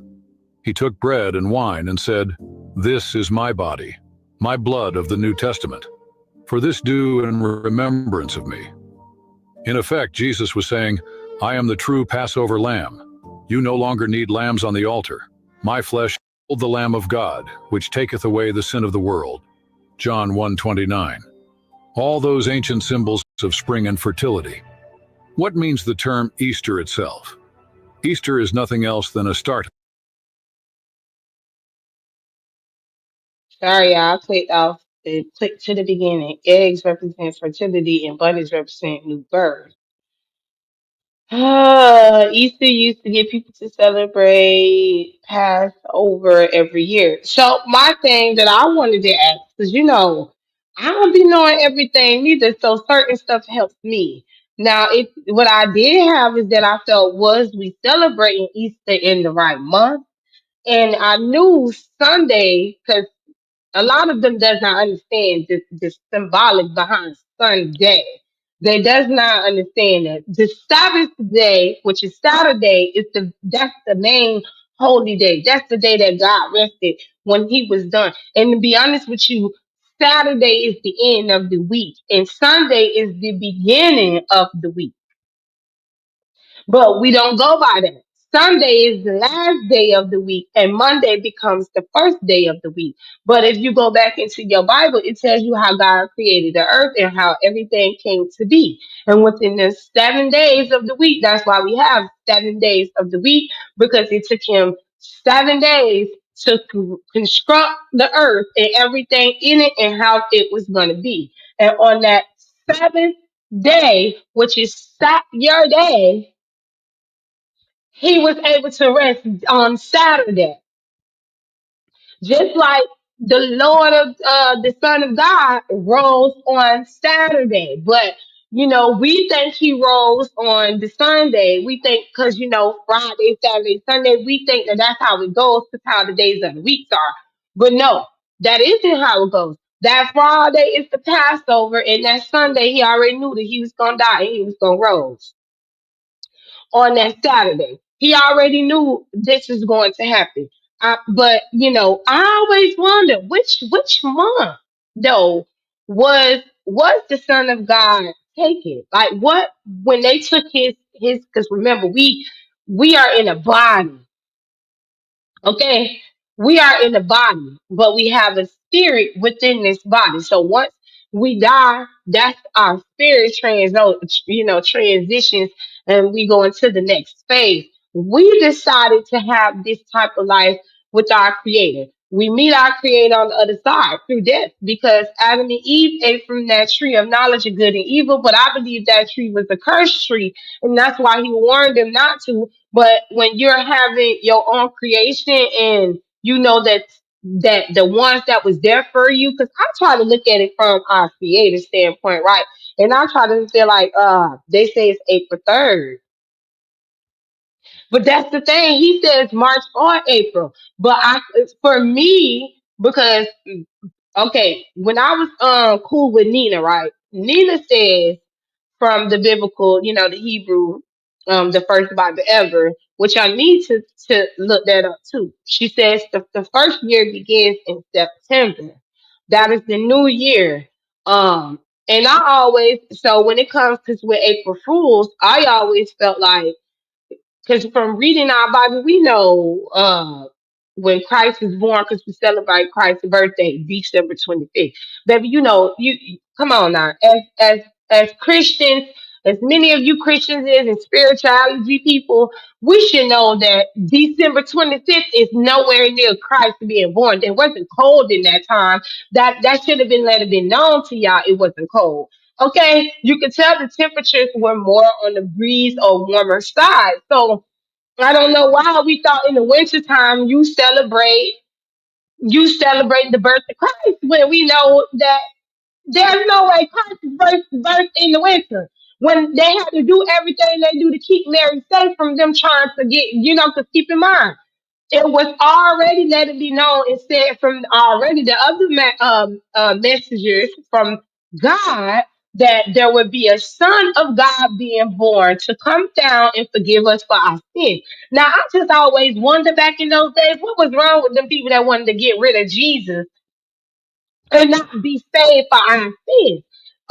What was wrong with them? They had Nephilims back in them days controlling them, Horus, the all seeing eye God, the Son of God, what is his other name in Egypt and stuff like that. They were already doing the worship idol back then, which is why he's talking about it right now. But I mean, so many of y'all think that this is why y'all think, well, you got the Buddhists, you got the Hinduism, you got this and you got that. But if you go down the rabbit hole on all of them, even your Greek mythology, you will find out that all of those creatures and all those beings that you heard about, and they're supposed to be these different gods and stuff, you will realize those were nothing but the fallen ones. You will realize those were the watchers. Many of y'all scared to read the book of Enoch, because baby, he just blows. He gonna blow your mind, blow your mind, blow your mind. That's why a lot of y'all is staying away from that book of Enoch, because baby, Enoch breaks it down to your full law, like give it to your blood raw. Don't even care how you feel as a human. Just break it down, telling you how tall they was, the children that they created. I meant to say, which is the Nephilims, my bad. because the Watchers and the Nephilims are not the same beings. Those are their offspring. The Nephilims is the offspring of the demons. Okay, I just want y'all to know that. Hi, Kim. I just want y'all to know that because some of us be getting a little confused and we be thinking that the Nephilims and the demons, which is the Watchers, the fallen ones, they are the same ones. No, Azazel, because Satan, the devil, Lucifer, that ain't even his name. Enoch don't even refer to him as no Satan, as no Lucifer, as the devil, the Baphomet, even though he got all them names, he don't refer to him as that. He call him Azazel. And Azazel also has his name in the Lion King of the bird. Remember the bird of the Lion King? His name is Azazel. And you notice what Azazel does in the book in Lion King? It's about the message. Follow me. It's about the message. Hey, Giga Bunny, it's about the message. It be hitting in plain sight in our face. And some of us see it, and some of y'all feel like we crazy as hell when we tell y'all this type of stuff because many of y'all don't believe, y'all don't want to believe that you're going to suffer for your sins. And I think a lot of humans is so comfortable with believing they're just going to die, and that's going to be what it is, and life going to forever keep continuing on to eventually in a billion years it blows the fuck up like the scientists told them, or an asteroid comes and knock earth the fuck out. They don't want to believe that there's a creator and they have to pay for their sins. They'd rather believe, no, that's not what it is. You feel as humans, we feel comfortable with lies. Okay, and I realized that just reading the Bible, getting into the book of Adam and Eve. Shout out to Snoop for that book of Adam and Eve. Listen, girl, I ain't even got. Girl, I'm on the first chapter, and when I tell y'all I'm already over here just if I got a few more. If I get to 100 today, we are going to. I'm gonna come and do another live, but I think that we should do the book of Adam and Eve together because I'm mind blown by that book too, and how it breaks down Adam and Eve's story. It goes into full details, y'all. I have because in the Bible to us, we just felt like on the first day. Well, my sound messing up. Is my sound messing up?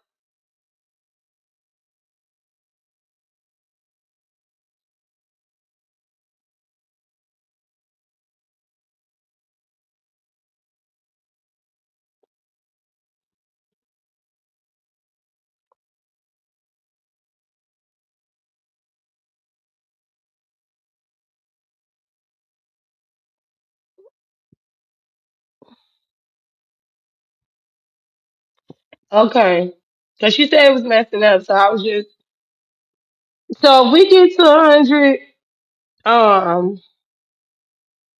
I'll come back and we can do the book of Adam and Eve because, girl, in the Bible, you take it as I wouldn't say it's the first day, but for us humans and the way that God put it for us, it's the first day for us.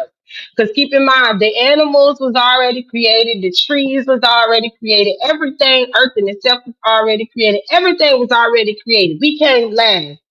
Um, that Friday we came last. We came last when Earth was created. And once, God seeing us already here and everything was done on that Saturday, it became the first day for us, the last day for the good Lord, because he rested that day after he did his hard work of building and constructing earth and humans and everything upon it. You know what I'm saying? And for us, it became the last day for him, but the first day for us. And the Bible is it's like the way it's putting into context is like they was created, they ate from the tree of knowledge, and boom, it messed us up. Girl, Adam and Eve, it took them years. Okay. Adam and Eve did not eat from the tree of knowledge from the Adam and Eve book. Girl, they didn't eat from the tree of knowledge like within days, within weeks, within months. In a book of Adam and Eve, it took them days. It took them years.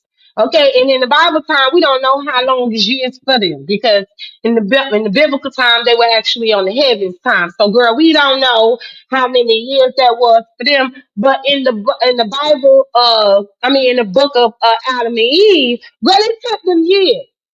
It took them years before they ate from that tree. Okay, they was roaming the Garden of Eden. They was discovering the Garden of Eden on their own.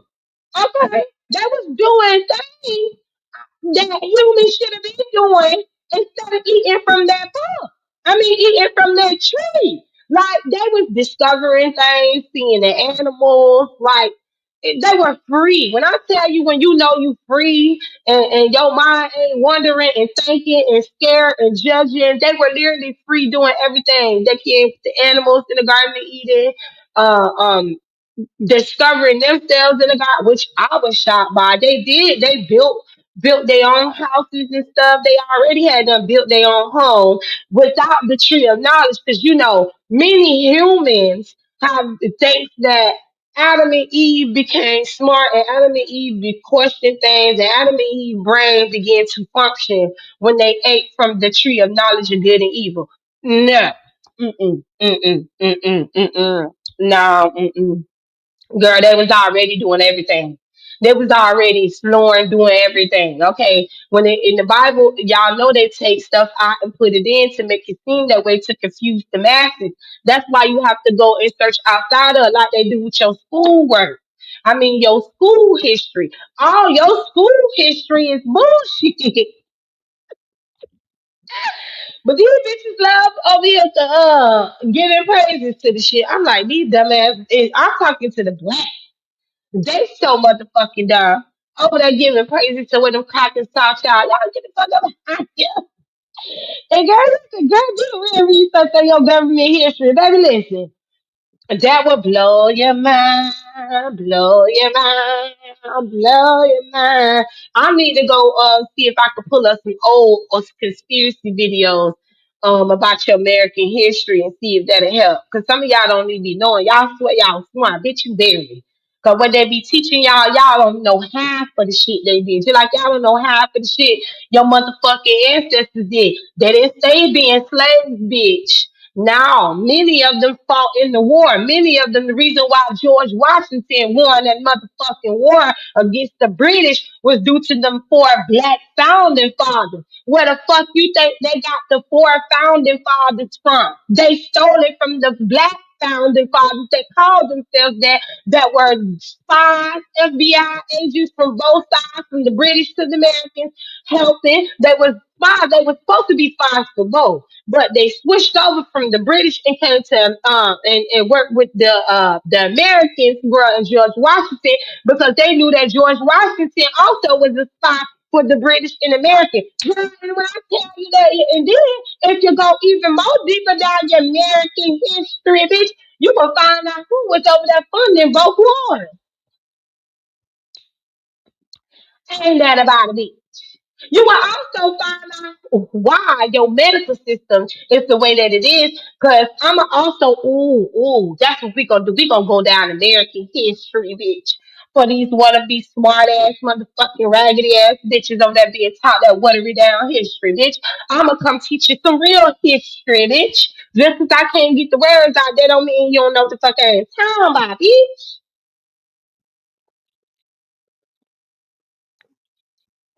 Okay. That's what we gonna do. We gonna definitely talk about that medical system too, cause it's crazy that y'all gotta use pills, go through surgery, and all of these things when literally you have natural remedies. And I got into a full on argument. Me and a few other people got into a full on argument, y'all, because they know you natural remedies doesn't work. You have to go to the hospital and get medication to help heal. I'm like, you mean the same medication that causes other problems? In what world do y'all think this shit is logical? Like, just because you were told these things by people that call themselves going to school and get education, a lot of rich motherfuckers can pay their way through school. Little do y'all know. I mean, money moves on. Fuck what you talking about. Okay, and then on top of that, if you have people that have control that can write y'all rules and have control over your world, I mean, you shouldn't be talking to me. You should be talking to the ones that got full on control, because them they can't become doctors, they can't become surgeons unless they go to school for what they were taught. And there's people that have full control over what they learn when they go to these colleges. Just like I told y'all that colleges are scams, which it is, because I don't understand the purpose of you going to school to pay them when they need you. Okay, you're the consumer. What the fuck are you paying them for? Why are you putting your life in debt just to pay that to get a career, to pay you? I ain't never heard of no stupid ass shit like that in my motherfucking life, bitch. And I don't give a damn how y'all feel about it. Ain't nobody in their right mind should be going to no school. Cause keep in mind, from the moment you are a child, like your mama did mine, you was in daycare up until you went to high school, 12th grade, graduate. Okay. Now, once you graduate, some of them graduate 16, 17, 18. Those will be the numbers, right? You go off into college by 18, 17, 18, and 19. You off to college and shit.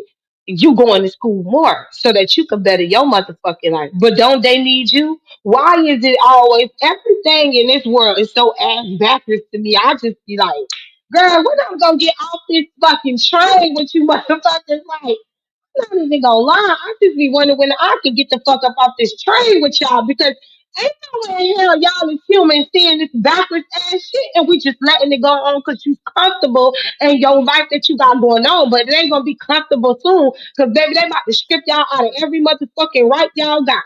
And that's because y'all too pussy to try to do anything. Just sitting on your lazy asses and working yourself to death, knowing you could y'all being replaced by a motherfucking robot. Make it make sense. And you know you're being replaced by robots, but you ain't saying nothing about it. You ain't saying nothing about it. Okay? A lot of these tech motherfuckers talk about how, because we going to move on from Easter. Y'all get the point of Easter, and I'm cussing this stuff, and I don't want to mix that in and stuff, so we gonna get off that. Because I had to get into this because it brought back some memories to me, really, when I had to argue with them about the remedies. And I'm like, what you mean? God created this earth. What makes us sick, it can heal us. A lot of your fruits and your vegetables can heal us. Okay, even though some of it, all of it is tampered with, it still have the ingredients and the nutrients that you need for your body to withstand whatever you're going through. Now, I have been coming across a lot of and these are they used to be doctors, but they are not anymore, because they decided that they wanted to help their patients in a natural way. And because the medical board does not approve of helping people in the remedies or natural way, they prefer to give y'all shit that they know is making y'all sick, that they know is prolonging y'all too. And I don't understand why some of y'all think that is okay just because they went to school and they become doctors and shit.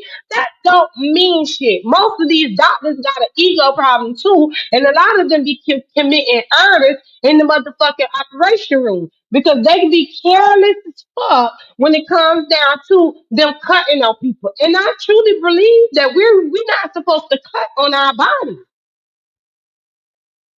I truly believe that.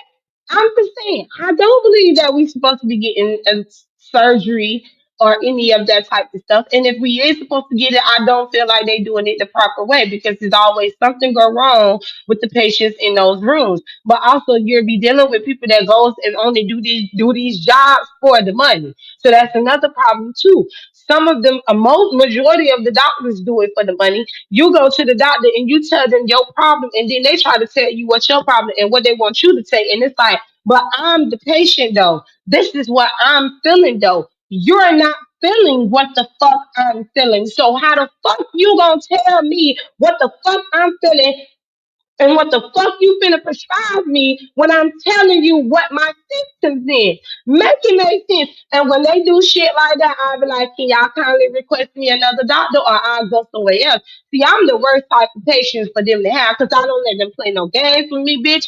I don't come in there complaining about nothing because if I do come in there complaining about something, then that machine gonna say, oh, yeah, something wrong with you. So I wait. Come on, going up in the nothing wrong with me, girl. Going to run your tests, all your tests. Oh, girl, all your tests came back good, girl. I'm pretty sure it is. Even though I'm over here got some problems going on, I got a whole chest problem going on. But your machine just told you there ain't nothing wrong with me, though, even though I got chest pains over here. But I did that to see if your machine on its own can detect if something is wrong with me. And bitch, it can. That faulty ass machines that they over there using on y'all and shit. Listen, girl, they don't be liking me at the doctor's office. And girl, I be questioning shit too much too. I be questioning the world and stuff, girl. You know me, I can't help it. I be questioning their ass on stuff. They like that medication. And I be like, well, what is the purpose of me taking this? If I take this medication for me having chest pains, but it can cause my lungs to collapse. I can get a fever. I can get dizzy.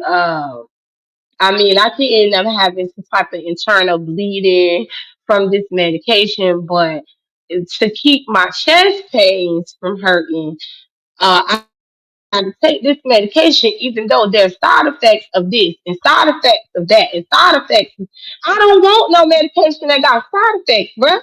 And it's like you don't have no option when it comes to the medical situation because this is how their shit is made. And it's like it's y'all if y'all ain't gonna you can't recommend me no remedy or something like you know what I'm saying? Just like after the movie Karate Kid, you see how Mr. Miyagi he had a broken leg and he was in a lot of pain. And then he did his natural remedy thing with the fire, and then he put it on his leg and shit, and healed his leg up to the point where the boy could still go out there and karate.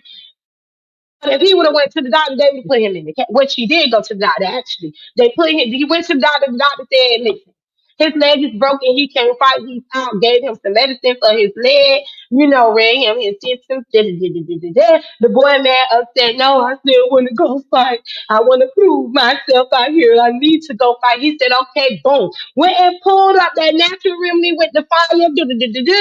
And boom, slapped it on his leg, rubbed it on his leg. He didn't even feel the fire burning him or nothing. Just smoothed it, and it was like a blue fire. Okay, so so the red fire, is the burning fire. But when they doing it in the remedy type thing, like Mr. Miyagi did, that fire was blue. The fire was blue. So that's why he didn't feel no pain or nothing because the way he did it with the mixture that he did it, that fire was blue. So that means that doesn't hurt or nothing. It can help heal. So maybe that fire was there to help heal it and soothe it up real quick so he can be able to go out there and fight. But baby, if that was doing that for a lot of broken arms and legs and shit, right here, plenty of people would have been healed instead of getting addicted to the medication. But they ain't got time for that. You got motherfuckers want to argue you down about using natural remedies versus pills. I'm like, what? Why the fuck would I want to take a medication that's gonna cause other problems? Like, is you stupid? And some of the medication they say you can even die from it. I'm not willing to take that. July, I'm gonna tell y'all a story, right?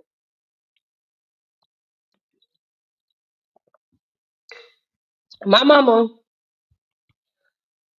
would get sick because they had her taking some diabetes medicine because they want to try to say she had diabetes, right? So she's taking this medication. Now, this is how she's going to go get her a regular checkup from her doctor, and this is what her doctor told her from the tests that she did that my mama have the diabetes. So she listened to her doctor like a lot of them, like a lot of our old heads do. Listen to the doctor and end up taking her diabetes medication and high blood pressure too, and high blood pressure medication.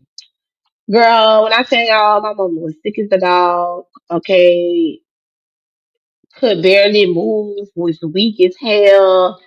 And I was like, stop taking the medication. And she was like, what? I said, stop taking that medication. And she was like, no, because my doctor said that I need to keep taking this or it's gonna get worse with my diabetes and my high blood pressure. And I was like, stop taking the medication. I just want you to run your own little test and I just want you to stop taking the medication, Mom. She said, all right, girl, all right.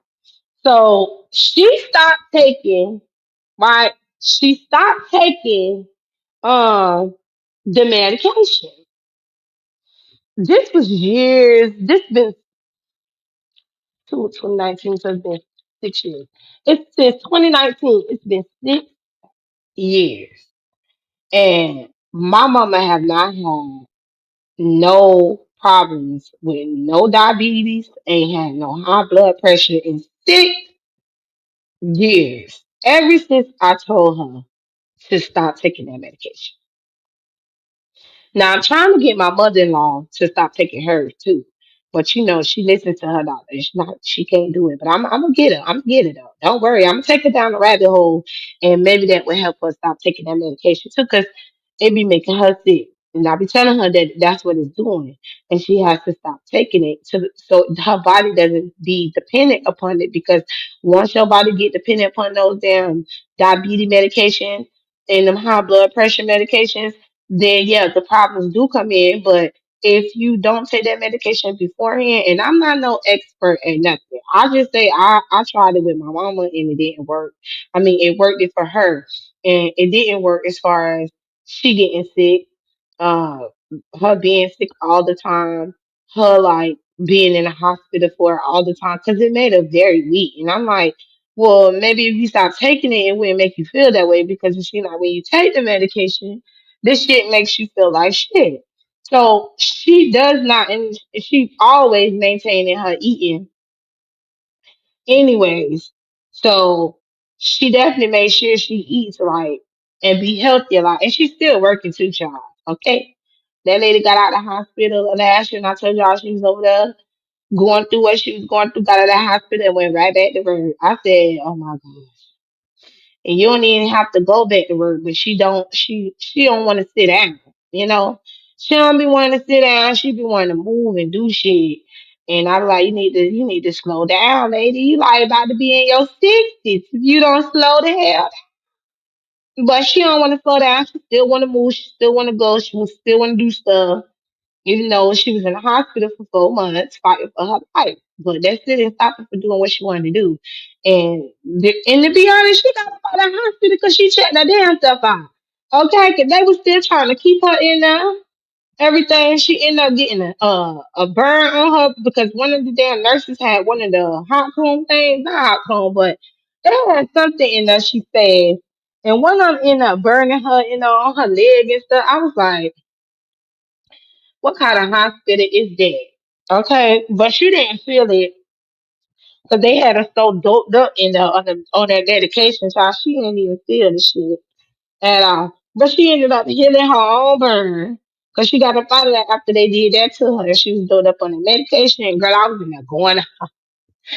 I was in there going. I was like, man, listen, ain't nobody got time for y'all to be running these tests like this, bitch. We are not y'all experiment today, bitch.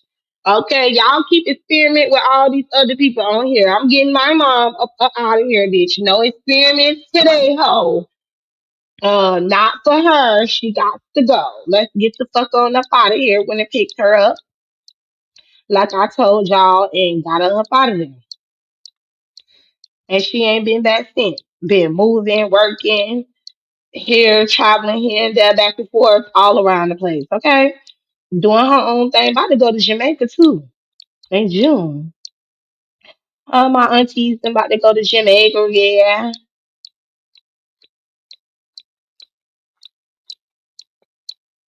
So I'm like, that medication shit. Y'all don't need to be taking that medication. You don't need to be taking. And I ain't saying all medications, just certain medications. To me, I feel like it seems to make you more sicker. And the only reason why I say that with me because they tried that shit with me too. And I'm like, is the thing read that all black folks have diabetes, bitch? Because they tried to tell me I had diabetes. 10 years ago. I was like, what? Girl, if you don't get the fuck up out of here, girl. Yeah, she tried to, one of my doctor ladies tried to tell me that her test came back and they read that I had diabetes. And I was like, okay, sugar diabetes. I was like, okay. I was like, maybe because I just got through eating a whole bunch of sugar, maybe that's what it was. But I ain't got no sugar diabetes because she had already started me. Hey, Pinky, I already had them started me on trying to take some sugar diabetes medicine. I told that lady straight, I'm not taking that shit. I'm not taking that. And she was like, but you can't end up having problems. And 10 years later, I ain't got no problems. And I smoking everything, lady. Hell up out my damn face. I ain't got no sugar diabetes. You and them tests need to take y'all ass on some fucking well. And then that's when I said, you know what? Let me start running my own tests too to see how truthfully these tests and these machines be when they be out here doing their little things on us. A girl told him I had ain't nothing wrong with me, no problems, no nothing. But I was having a chest pain, you know, because a lot of when you smoke blacks, they make you have chest pains a lot. So I ain't tell her I was having chest pain. I told her everything with me was good and fine. She said she was gonna run all her tests, and I told her to please do run all her tests. I want her to run even the EKG tests if she needs to run all of those. You know, monitor, do my chest. She did the thing where she checked my pulse. She also wanted to hear my chest and my breathing, breathe up and down and in and out, all that other shit. Girl came back and told me I was good. I was fine, but I already got chest problems. But you telling me I'm good. That's when I realized that the test is full of shit. Okay, it's full of shit. So when your doctor trying to tell you what your own problem is, girl, find you a new doctor. Girl, find because all they want to do is milk you for money. That's all they want to do is milk your insurance and milk you for some fucking money. So hell no. Find you a doctor that listens. And I ended up getting this amazing black doctor, baby. Listen, they tried to switch me to this white lady. I said, if y'all don't switch me back to that black lady, I know something. I was like, I know something. Bitch, get you switch me back. Switch me. The black doctors, do you hear me? Is oh, I have this black, and she's an older lady too. She look like she about in her 50s. And y'all, she was amazing. Okay, that lady is so amazing. She was so amazing, y'all. I was like, listen, when I tell you the doctor listens to you and hear what you say, and whatever you need as the patient is willing to do whatever they need to help you as the patient, even if you feel like you want to suggest some type of natural shit, she's okay for that. Always agreeing. Um,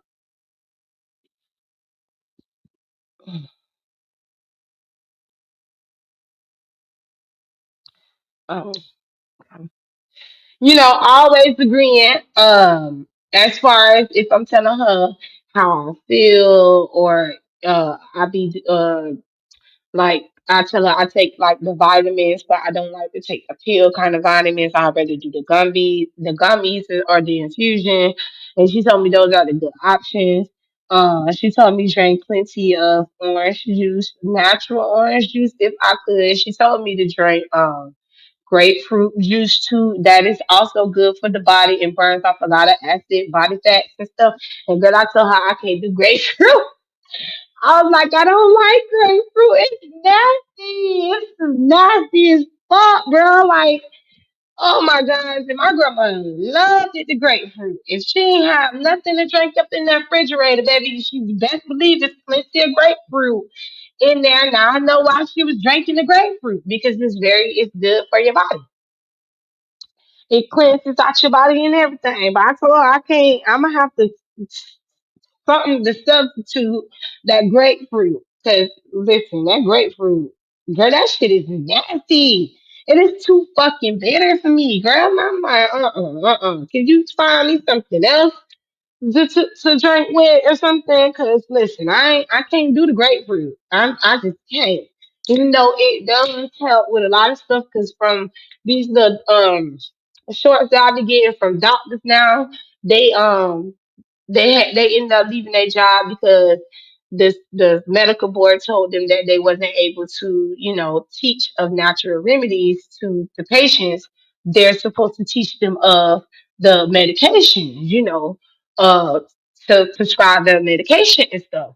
And some doctors felt like, why the fuck would I, teach them of taking this medication that I know is causing them other problems. And then once those problems do start, then I have to give them another medication that's going to help that problem, but then keep causing a problem. Right?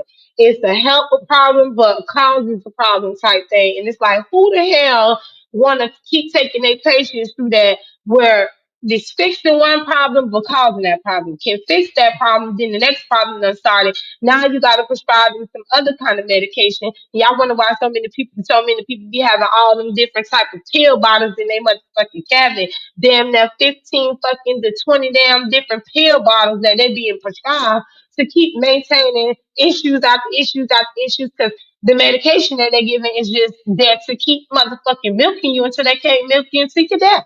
And girl, they still get you in your death. So shit. That's what a funeral is there for. And why I told my family, girl, y'all better not don't have no funeral. Bury me in the backyard. Bury me in the back of my house or bury me in my grandma's backyard. Okay. Put me in the box like they already do. Okay. And that be that. The world is a scam. Ain't nobody got time to be having no funeral, paying them all that motherfucking money. No. Don't even have them embalm me neither. Don't have none of that extra shit that they ask of you to do. Girl, once I'm dead in the hospital, take my body, y'all go ahead on. Then next week, if y'all need to, girl, don't even wait a week. Girl, and I know that's asking a lot out of black folks because, baby, it takes black folks 2 weeks to bury somebody.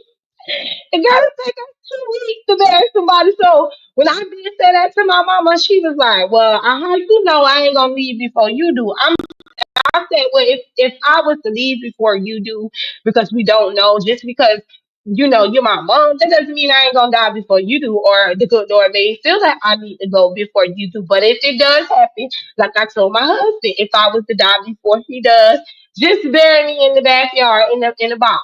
That's all you gotta do. The body gonna shrivel up and go away anyways. The max is gonna get to me and eat me away anyways, the body away, and my spirit gonna already been done left once I stop breathing. So it don't matter what you do with the body. You're going to toss me in the ground, bury me there, and keep it moving. Ain't nobody got time to be paying $5,000 to $10,000 for no fucking funeral. Get the fuck up out of here. When they literally go and remove them caskets once they've been done buried the body. Y'all don't say they paid all that money for the casket and they go and take them bodies out, put it in a cardboard box. Okay, put your loved ones in a cardboard box and then go and take the casket, repaint it, and resell it to the next sucker. Girl, no, I ain't going through no scam like that. Bitch, please. Just put me in the ground in the box and celebrate. I don't even want you crying. You better not even shed a tear. You're supposed to celebrate. And that's another thing, because I ain't finna be doing that neither. I can't be being backwards with the world. We cry when people die, but we ain't supposed to. We're supposed to celebrate when people die because they no longer have to suffer. They no longer have to deal with what we have to deal with, the worry of dying. Because all of us still have to worry about it. We all worry about it because we're human. So, we all still worry about dying. Them people are already gone. Them people are already gone. Them people are already well rested in the whole 9 yards. You know what I'm saying? We supposed to cry when the baby comes into this world because now the baby is going to go through a lot. Now we have to worry about the baby growing up. We have to worry about the baby going through life, what can happen to the baby. Because y'all know a lot of babies, some of them don't even get a chance to make it here because motherfuckers on the outside been and did some fucked up shit to them and their mama. And we done seen plenty of stuff like that. So you're supposed to cry when a baby is born and you're supposed to celebrate when somebody dies. I'm going to start doing it that way. I'm gonna do it that way.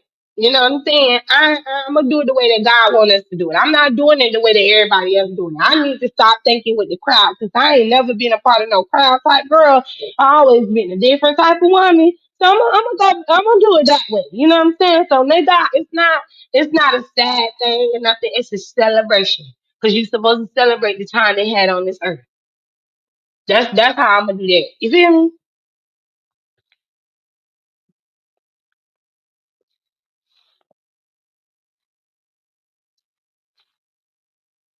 I'm gonna start falling behind the rest of the world too. Shit be driving me crazy falling up behind them and shit. Be like, girl, you know that ain't right. You know that's not how it's supposed to go. Girl, it's not. It's not. Also, you can eat a lot of bananas. Uh, bananas, I forgot what they said bananas do. It's to help you with your bones and shit. And bananas. And I didn't even know that, y'all, because I didn't even care for bananas like that. I'm not a banana person. But when I seen that video that talked about the fruits and the vegetables that you can use to help your body when you have certain kind of problems that you go to the doctor, they prescribe you medication for, like high blood pressure, if you having inflammatory problems in your legs, arms, and stuff. That help build up your bone strength, all that type of stuff. You can use kiwi.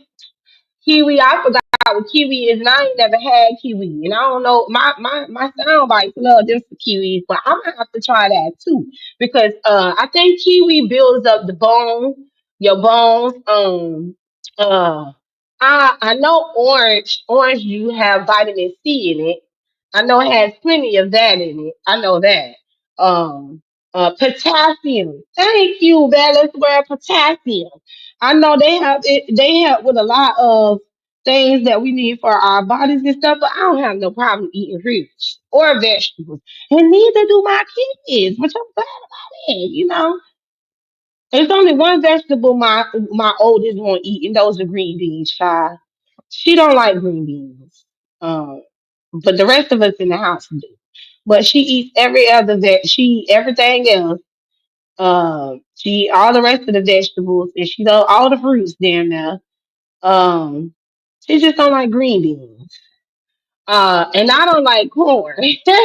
Cause baby, that ain't no corn, girl. That's the GMO corn. That's that plastic. The corn be tasting plastic and stuff. So I don't be getting it, but my husband still be wanting corn, and he be bad because I don't be never buying the corn. He's like, well, since you just because your ass don't want to eat the corn, that don't mean that we shouldn't eat the corn. So I'm gonna start back buying the corn for them, but I can't eat the corn. That shit be tasting, it be tasting plastic as fuck. Like I eating rubber or some shit. Do that be tasting like that the corn for y'all? Like the corn on the cob, they be tasting rubbery as hell. I'm eating plastic on the cob, child. The corn does not taste like how it used to be back in the days when I was a little girl or a young girl. Shit. When I was coming into adulthood, girl, don't taste nothing like that shit. Be like, what the fuck is going on, bitch? You know? Fruit just don't taste right anymore. And that's true too, Miss Jean. The fruit, I mean, Miss Jean.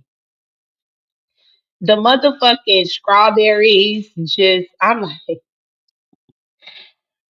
what is this, bro? What is this? What is this? Strawberries is not sweet anymore. You don't even see the seeds in the strawberries. You don't see the seeds in the watermelons anymore.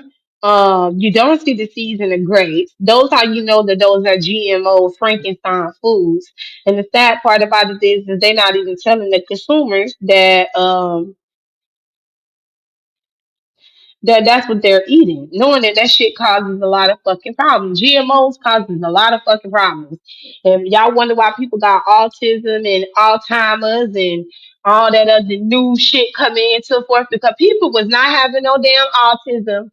Alzheimer's, or was they having dementia?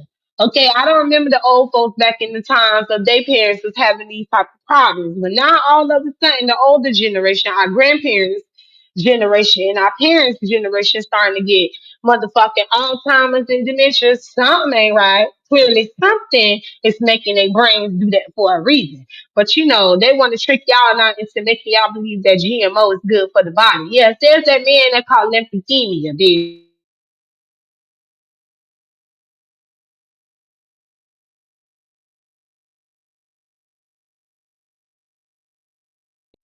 Yeah, that's why I be trying to, and just like with the lettuce and all that stuff, they always got to do recalls on that shit. Um, they always got to do recalls on your fucking lettuce and stuff, and your kale and all of that stuff because your cabbage, your greens, the fresh shit, the fresh produce out that they be having, they always got to do recalls on it and shit. Something been to happen, salmonella done got into some shit.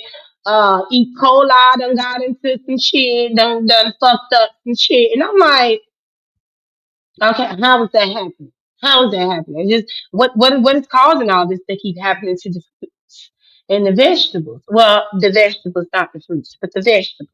Because why they got to keep going through that? Like, what the fuck is y'all got going on, child?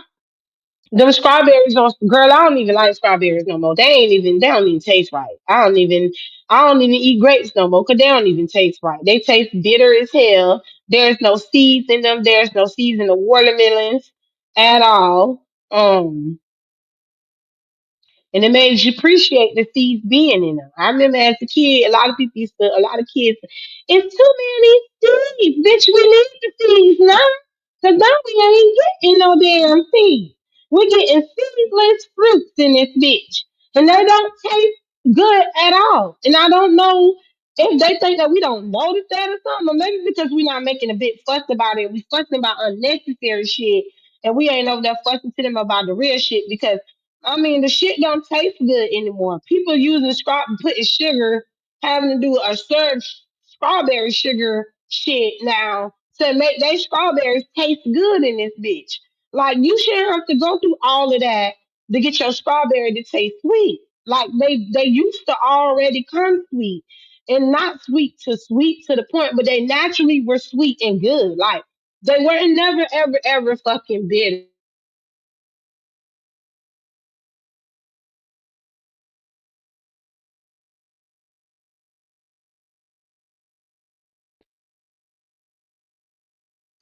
Yes, Jessica. Yes, she is. She still don't want to eat no meat.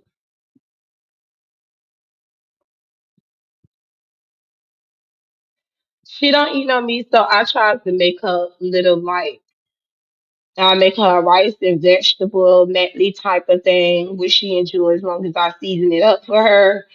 And that's my youngest now. Like her birthday about to come too, so maybe she'll start eating it and wants some meat for her birthday. But I don't know. She's on her little vegan thing right now. She don't want no meat. Um, She don't even want fish. She don't even want fish. And she loves the chicken, but she don't want none of that. Oh, did I tell y'all why she said she started eating meat? Cause she watched the Discovery Channel or something. She say she watched one of those YouTube videos with the animals and stuff, and them cooking the animal live, and it freaked her out. So she don't want to eat meat. I'm like, but what you?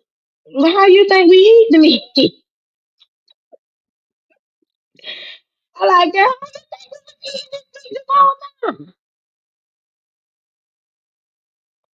She's like, Mommy, I never knew that's how we eat the meat. And I'm like, yes, fool.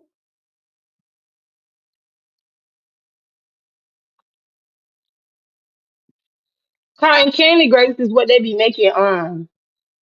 Mo that is what went viral on TikTok. Some girl told them about her. I think it was a pregnancy craving, if I'm not mistaken. Um, where she mentioned that she wanted her husband or something to try it. If I'm not mistaken. I think the cotton candy grapes came from a pregnant woman because she was craving cotton candy and she was craving grapes. So she mixed the two together and created something that everybody loves to eat now. And they like to eat the cotton candy grape.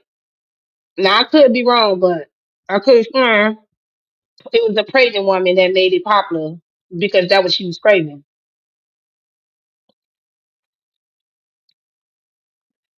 All they do is take the grapes and they take the cotton candy, they melt the cotton candy down, put it in the microwave, they melt it down, then they coat it. They coat the grape in the cotton candy syrup, and then they put the shit in the refrigerator, and they let it freeze. Once they let it freeze, then they eat it, and it become a cotton candy grape.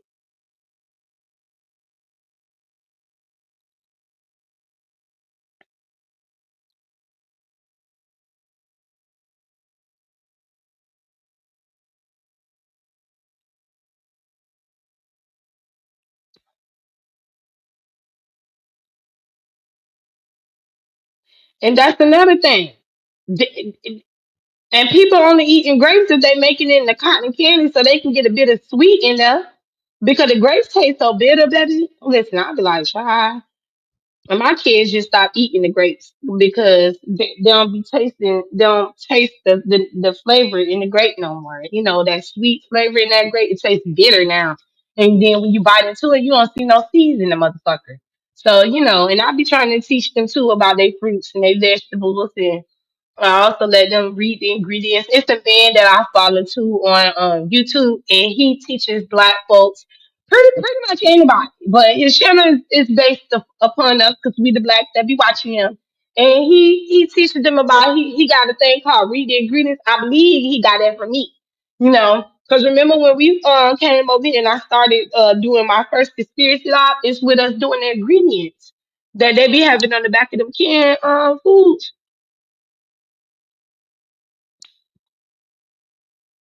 And how you can look it up too. Because remember, we did a story on that man that talked about the one of the cereal that had chemicals in it and shit. And he thought it was crazy that they had chemicals in it. And the media tried to act like it wasn't a big deal and shit. And that's when I was like, ooh, you know what? We should go down the rabbit hole and look at the ingredients that be on the back of these a lot of these, like the flour too, the cornstarch, shit like that, all the ingredients pretty much. The only ones we can't look at the ingredients is the fresh produce, because I mean it's fresh produce and shit else to look in.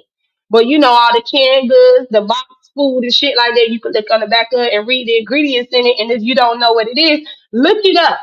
Look it up. Look up some of those ingredients and see what they is and what you eating. Girl, it's crazy. It's crazy. But I'ma see y'all later on today. I got a chicken nugget kid, so you're doing great with the sound bites. Yeah, the girl, mine used to love it too, girl, but I had to get their ass off of that. I had to freak them out too with the McDonald's food. I told them you eating of the humans. You gotta stop eating McDonald's. Jessica, tell your little one that I bet you she won't eat no McDonald's. And Jessica, tell her that McDonald's is feeding people. You know, trick her. You know, tell her that it's human meat. I bet you she won't want to eat that shit no more like I did myself. A girl saved me a lot of money. Saved me a lot of money, girl. Okay.